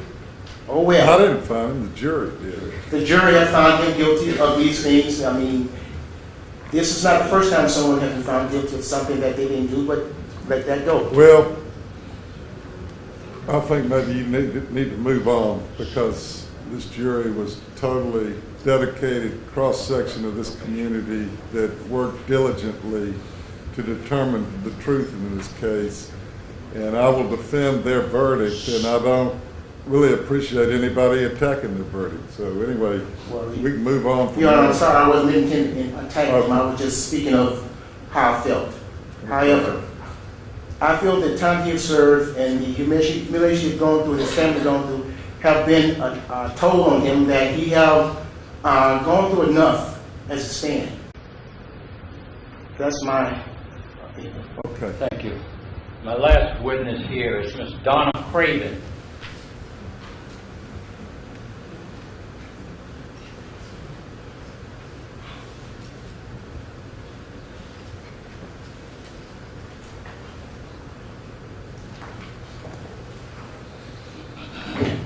You can raise your right hand and you swear or affirm the testimony you give before today is the truth, the whole truth, and nothing but the truth, so help you God.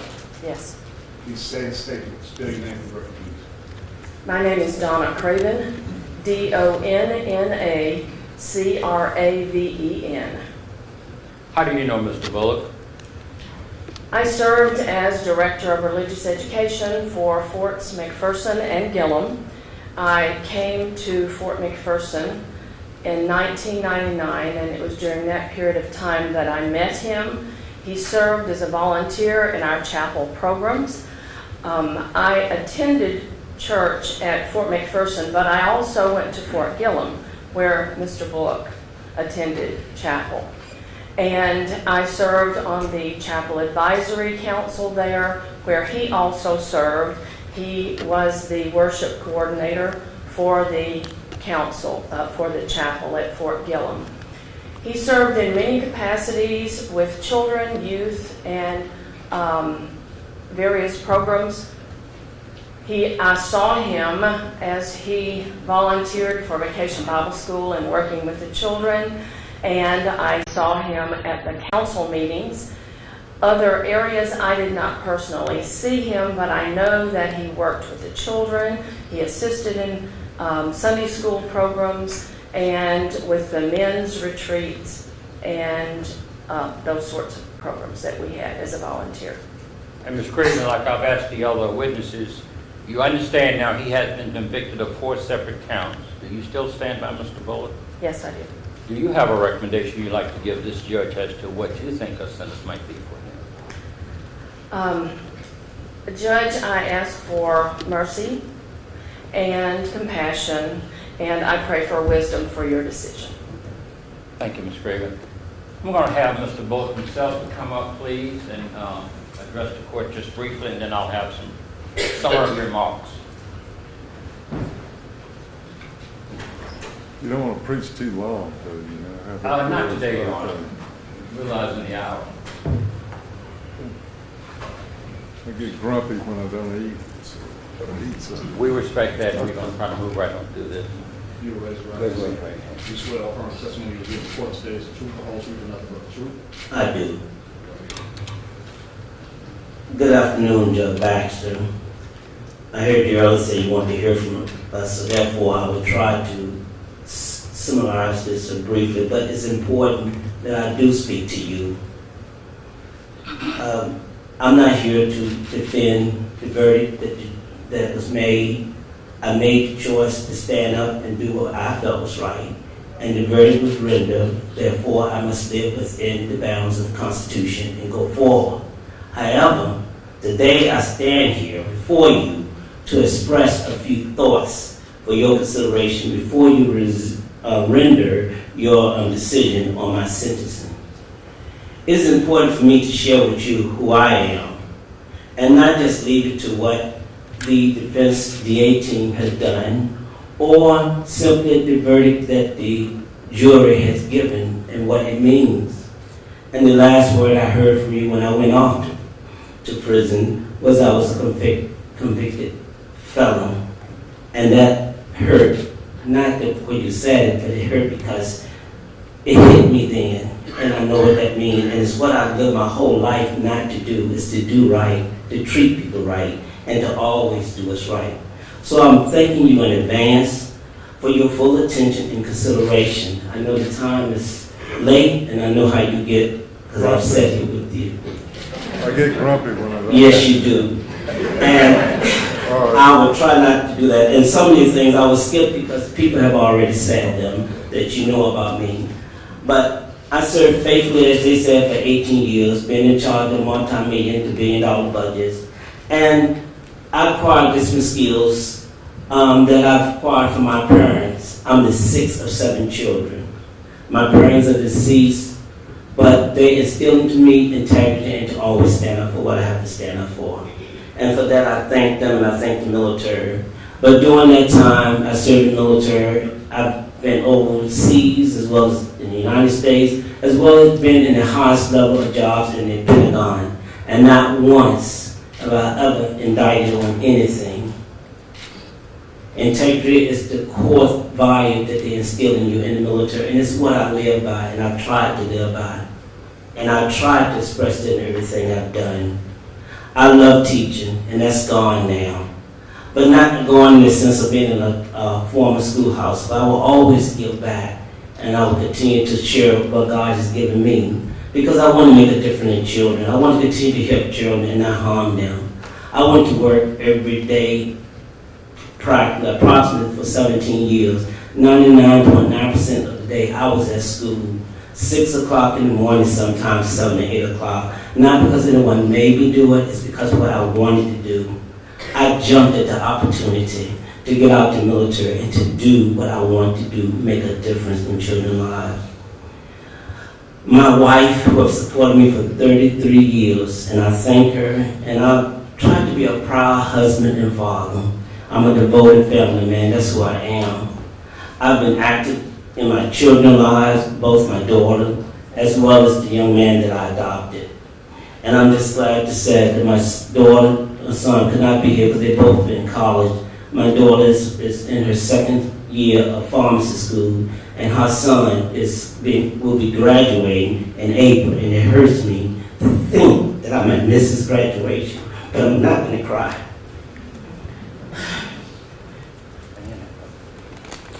Church has been talked about, I focus on kids and all that, but the greatest thing I've done and I will continue to do is mentoring, because there's so many young boys out there that don't have father figures and they need them. So beyond elementary school, if they call me, I do what I can do to help. I serve as a father figure to those who need it. I help them get into GED programs and help them study for exams that they have to do, get jobs, give them job skills, do all the things that a productive citizen is supposed to do. And that's what I did. I've sat in this court for almost, how many months? 8 months, 8 months or less. And I observed you, Judge Baxter, I really did. And what other people have said about you, I've observed that. And sitting in that prison cell, one thing I said, that I was going to tell you that I'm appealing to the compassionate side of you, because I've seen the compassionate side. When you chastise, when you correct, at the end, in between sessions, I saw your compassionate side. I know you're a man of compassion. I know you're a man of conviction. And I know God will lead you to whatever decision you make on my account. And I know because whatever it is, I will have to live with it. And I will live with it. But I'm asking you to look at me in my totality, not just on this one incident, because I had to stand up because I was right. And I thank the jury, because the one thing I wanted to come out is that I did tell the truth, and they did find me not guilty with those 3 ladies, and I stood by it, and I thank God for that. I don't understand the other part, the racketeering and all that, and the other statements high, but it is what it is, and I accept that, and I move on. I'm not justifying anything. But I ask you to grant leniency to me, mercy to me, and allow me to do community service, probation, use my abilities to help people read, or whatever it is. I spent 12 days or 13 days in that jail just laying there praying and thinking, what a waste. It's nothing there to correct you. What is it to be corrected by sitting in a jail? I know I can best serve by doing something, helping the DA office out, talking to young people so they don't see themselves in this position. This will allow me to better serve my family, my wife, my children, my community, and society at large. I've never been an absentee parent. Don't make me one. I've never been away from my wife. Don't separate me now. My livelihood is gone. My license is gone. All because I told the truth. I know the jury made that decision. But today, I just don't, all because you told the truth. What does that mean? to me, I told what truth. I said I didn't do what those ladies said I did. I know the jury did. I mean, I watched them. I saw them. Okay. I saw them. They were yes, sir. ashamed. They were, and you know, it's just part of the thing that, you know, the devil's sitting here saying, you know, why don't these people take responsibility? Why don't they take responsibility? And you know, that's. And the devil's over here saying, throw the book at them, throw the book at them. They don't take responsibility. But I'm gonna calm down. And I do appreciate you, and I do appreciate you taking. I was here. The witnesses were sitting right there. I heard them. And what they said was true. So, anyway. Well, go ahead. Even with that, Your Honor, it's true. I accept whatever you said, and whatever your decision is, I just ask for leniency. Okay. Thank you, Donald. Your Honor, I just want to make very clear that when earlier we had indicated that count 23 was the count in which he was charged with erasing and changing answers, and the testimony from those three main witnesses, Ms. Ware, Ms. Smith, and Ms. Green, was the one that this jury did find him not guilty on. And just like you, that will respect and defend that verdict until you die, I will also do that. That was the count 23, and that's what Mr. Wolf's talking about, not the other ones. Anyway, all right. Let me finish up, if you please. Okay, please make it as quick as you can. All right. What we're asking you to do now is to help us to repair the past damage and to prepare our youth for the future. Specifically, the 4 counts that he has, I'm going to recommend this to the court. On count 1, which was the RICO count, I would recommend that he has 5 years, 30 days to serve, incarcerated, commuted to time served for the first 2 years, to perform at least 230 hours for each of the first 2 years, to be assessed a $5,000 fine to be paid off in the first 2 years. As to count 24, which was false statements in writing, 1 year probation concurrent to count 1. As to count 25, false statement in writing, 1 year probation concurrent to count 24. And for count 26, which was a false swearing, 1 year of probation concurrent to count 25, for a total of 5 years, to include the 230 hours of community service, first 2 years, $5,000 fine to be paid. Additionally, to participate in GED programs, adult literacy programs, and even some juvenile literacy programs, and any other programs that the probation officer or the DA might have. And finally, all of this to be done under the auspices of the first offender treatment. Give him a second chance so he can get back to be that productive citizen. He served his country for many years, and he served his community. And I will close to say that tax day is coming up on the 15th. I looked in the good book, Matthew 23:23. It talks about 2 things, justice and mercy. Please honor those.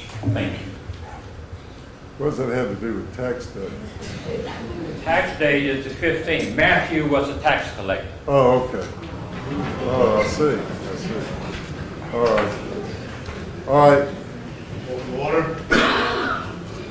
Last but not least, is this right? The peacock. Hey, Judge.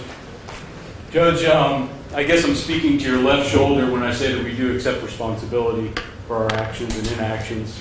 I'm playing cleanup, and I didn't prompt or tell any of my cohorts over to your left-hand side that I was going to stand up here and do this. But Please don't sing. No, I'm not going to sing.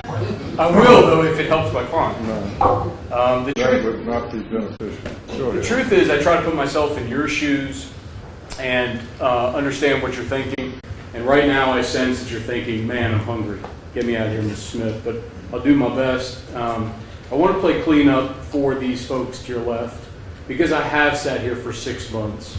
I have had the opportunity to interact with them.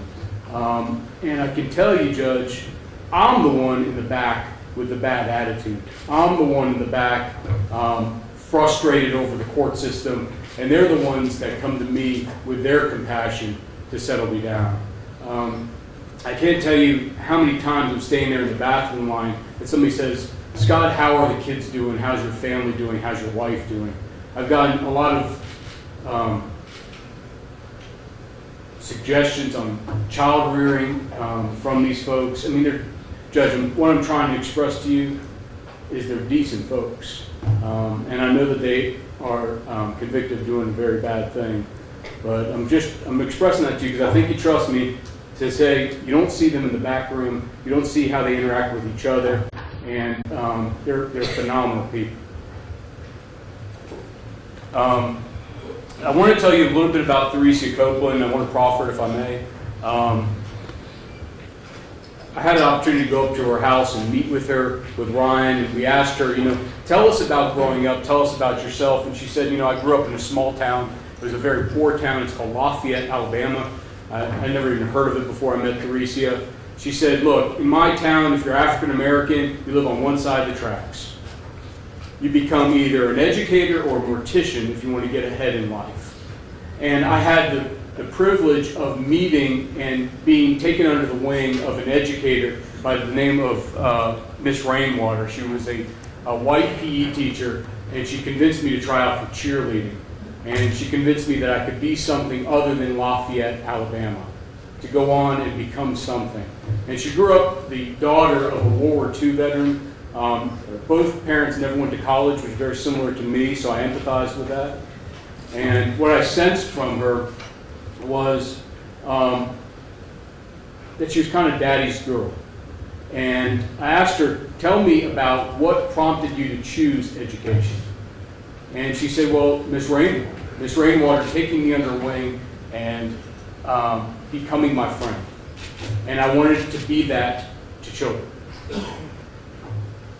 She told me of a time when she broke down crying in her kitchen there, where she was walking across the graduation and she was handing her diploma, and she looked down the audience, and for the first time ever, she saw her dad in her high school.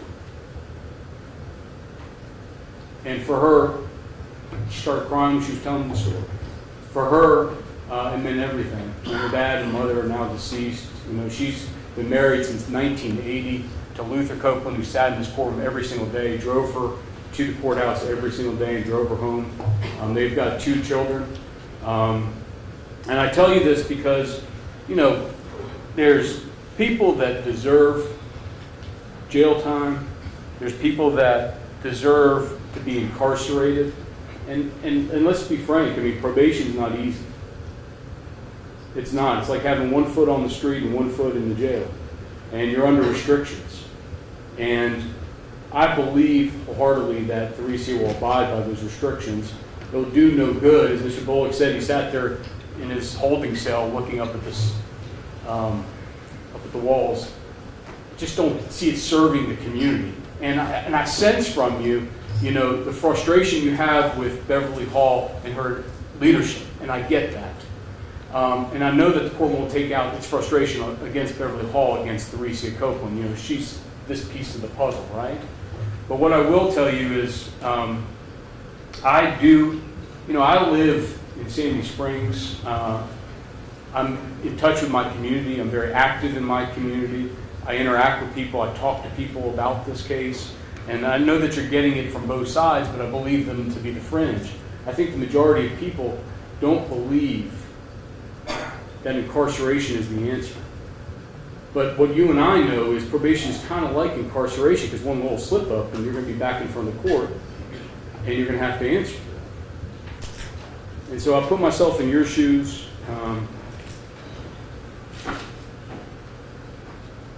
And I'm going to ask you to sentence Theresia to first offender treatment. And then once she completes probation, that she will be discharged. And I think the court understands what I'm saying. Okay. Thank you. All right, that's it, Evelyn. That's it. Okay, well, we're gonna, I need to make a statement here, and we're going to take a break. I spent a lot of time since this verdict came in thinking about an appropriate sentence, and I think it probably would be appropriate. And it would mean going to jail. Not for a lengthy time, but going to jail. But then something happened to me this morning. I came to work and our district attorney said that he had been talking with the lawyers over the weekend and they thought they had this case worked out with pleas, which means that will be the end of it as far as the court system, and there won't be a 2-year waiting period for appeals. In that case, the case would just linger and linger and linger. And again, I seem to go off the handle. I probably need to just retire, but I jumped all over him. You know, I just said, "What are you doing?" And I apologize again, okay? Sincerely. And, you know, I just see all the pain in this room. It's a tragedy for all of you, the defendants, your families, your friends, and you've been punished a good bit so far. I mean, just based on what's happened to your lives ever since this started going. And you know, I thought I had a fair sentence. It's not what Mr. Howard has, I think, informally worked out. But anyway, somehow this morning it just came to me, you know, the only reason that I would send you to jail is for retribution. And I think I made my point, and I think I do things sort of off the cuff, but your incarceration these past 10 days maybe came from some divine message to me to just do it. Just do it. And I just think the best thing for our community and this whole sordid mess is for Paul Howard to talk to each of you, and we enter pleas, and we'll all go on about our business and pray for these kids that got cheated. So anyway, I'm gonna go eat lunch, and I'm gonna ask, you got all these deputies and everything, and just see if y'all can get that worked out, and we'll do it this afternoon. Judge, may I make a request? Yes. And first of all, I want to say I fully accept your apology. Okay. The sentencing. I would come hug you right now. That's okay. I feel that bad about what went on.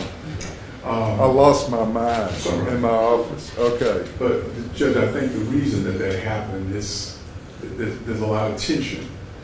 And sentencing, as you know, in this court is always tough. So, in fact, you kind of get the impression that really it's you and I who've been sentenced, as opposed to the defendants. Because the thing that is missing is the acceptance of some responsibility.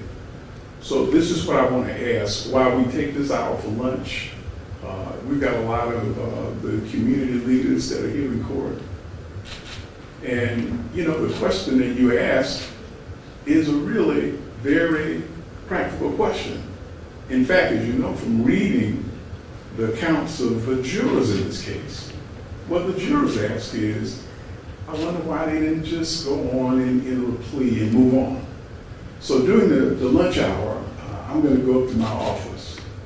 And the only thing that we have asked from the very beginning is some acceptance of responsibility for what you've been convicted of now.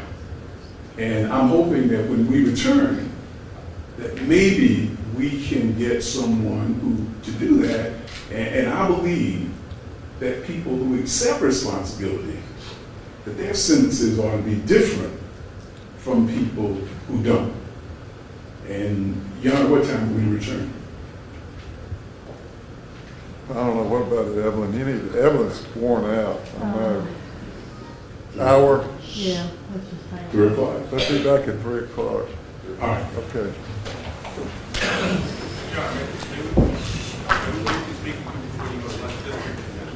Will you what? Maybe briefly speak with you before you go to lunch. Just want to correct something that's been correct state on the record. Just in terms. Order. Well, come on up and let's do it. I'm ready to go get in my refrigerator.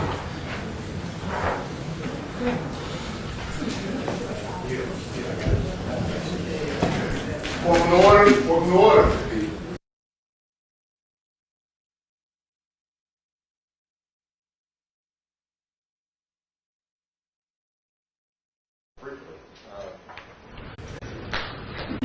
When we arrived this morning, there was no agreement. Oh, there's no agreement. No. There's never been an agreement. There was talk about Oh. potential agreement. But It's what? What Mr. Howard had proposed had never been uniformly accepted. We were coming before you to see if we could sit down and talk and iron out what our differences on that might be. But be that as it may, so. Okay, well, I don't think you want to go the other way. All right, Okay? so, I mean, If that helps you any. If you guys want to have me sentence you, then I'm comfortable with my sentence. I'm giving you some opportunity to mitigate the hot water you're in and to just have this case over so we don't spend $1 million or more on an appeal, have this case pending for 1 or 2 years. But in my opinion, there's not any error in this trial, and whatever Mr. Davis says or whatever, and you know, I'll grant your clients an appeal bond, but they're going to be waiting and waiting to turn themselves back in to the prison. So, you know, I think y'all need to take that into consideration and not think you have some great bargaining position on any of this. Well, Your Honor, we expected you in our discussions to sit down with us, lawyer to lawyer, and be fair. Well, I've got the fair sentence in my mind, and it involves going to jail. Everybody. Your Honor, if I may, I didn't bring it up to upset the court in any way. I just wanted to make sure you understood that first, we were asked to meet with Mr. Howard. By Mr. Howard's office before, and then we were asked to meet at your office. We didn't come to your office to try to work something out. I just want to make sure the record was Okay, well, I don't know. I didn't know what was going on. I just got to work, and all of a sudden, you know, meet in your office, and so. We were told to meet in your office, Your Honor. That was not something that we intended to do. We weren't trying to get there to try to influence you or anything like that. So I wanted to make sure that before you left to go enjoy your lunch, as we all will, that you understood that situation, Your Honor. Well. And I understand the court's position, and we Okay, thank you well, for considering the arguments. Thank you, Your Honor. We'll be back. And Your Honor, can I be heard? Yes. And I think that the defense has really shown a great willingness here. I can tell you, based on my personal experience, Saturday night around 11 o'clock when I was planning to go to the Sacrament meeting, the next day I received a call that Mr. Howard wanted to see us. And so I went up at the last minute, missing church, to hear what he had to say, waited for a while, and he came. And then I had to go convey what had been offered but really wasn't up for negotiation to my client. And then I was told this morning to come here. So I don't know that we actually were given an opportunity for any kind of discussion. I just want to make that clear to the court so that you knew all of the details. Well, what I suggest is you take the rest of the afternoon to discuss this over and see if you can come to some agreement. I'd prefer for this thing to be ended for everybody, to try to help heal the open wound in this city, in this school system. And so just have it over with, and it's gonna be more than a wrist slap from what I understand. But I don't think you want to go my way from what I understand about it. But either it's my way or you'll negotiate a plea and you will be sentenced tomorrow, either by plea or my determination. And my question would be, is this going to be an actual negotiation? Or is this going to be Mr. Howard telling us something? I think it's Mr. Howard going to be telling you something, and Yesterday was taken. Excuse me, Yesterday. We'll be patient, but we aren't convening a big argument. No. And, if that's the, if you don't want it, we can. You don't have to talk to me. Yeah, I think you need to just tell them what you are willing to recommend. And if they don't want to do it, then I will sentence them. I have never received a phone call speaking about anything. So I'm asking if we're going to have a negotiation, it'd be a negotiation. Well, okay, I think we ought to just have a sentencing, and I'll sentence. And, Mr. Griggs. Everybody pay attention. Everybody exit the court. Allow us to speak over your lunch period. Okay, all right. Thank you. I need everybody to exit the courtroom out of this door. That hallway clear, exit the courtroom out of this door. Everybody to exit out of this door.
You've been watching Fox 5 live coverage of the APS cheating trial in the sentencing phase.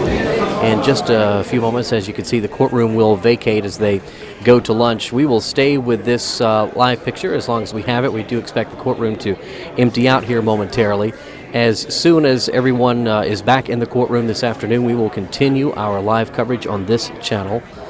We will maintain this link for those of you who have been watching. We do have several hundred of you on this afternoon. We will keep this link up, although we may go to a generic live shot here in just a moment. But we will continue to stay with this when court returns in just a few moments. Thank you for joining us for this live coverage on Fox 5 Live.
Now, everybody's attention. Now, everybody's attention. Once again, I need everybody to go ahead and turn your cell phones off. Turn off your cell phones. Everybody in the gallery, turn your cell phone off.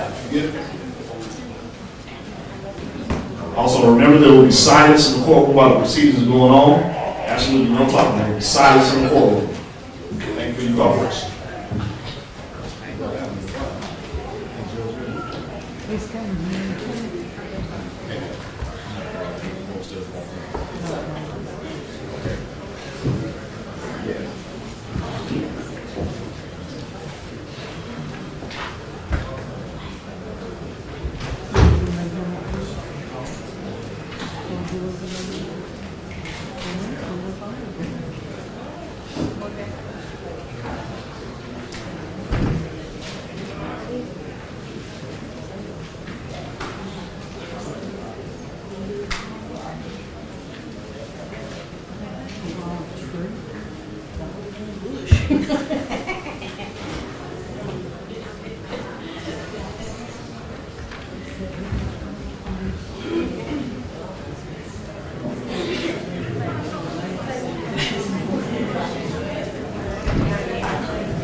He's on his way and the deputy's walking.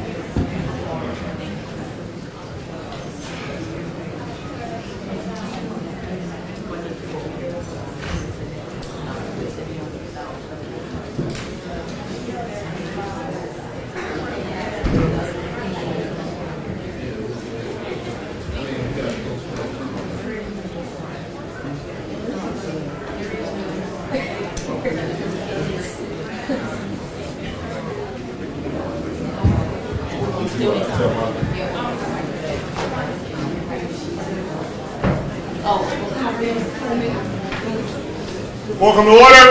Welcome to order. Your Honor, can myself and Mr. Davis address you? What? May myself and Mr. Davis for the defense address you? Yeah.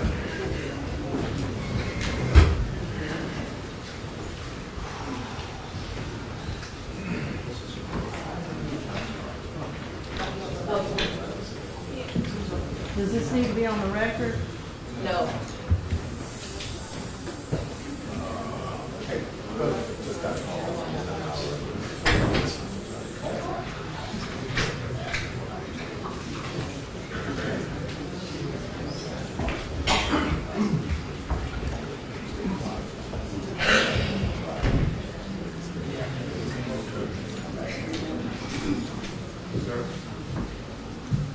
All right, folks, we're going to recess, and I think their lawyers and parties talking to Mr. Howard over at his office, and we'll reconvene at 10 o'clock tomorrow. We don't have anything tomorrow, do we? No.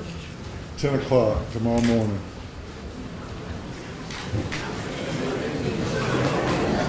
Everybody please use this door to exit courtroom.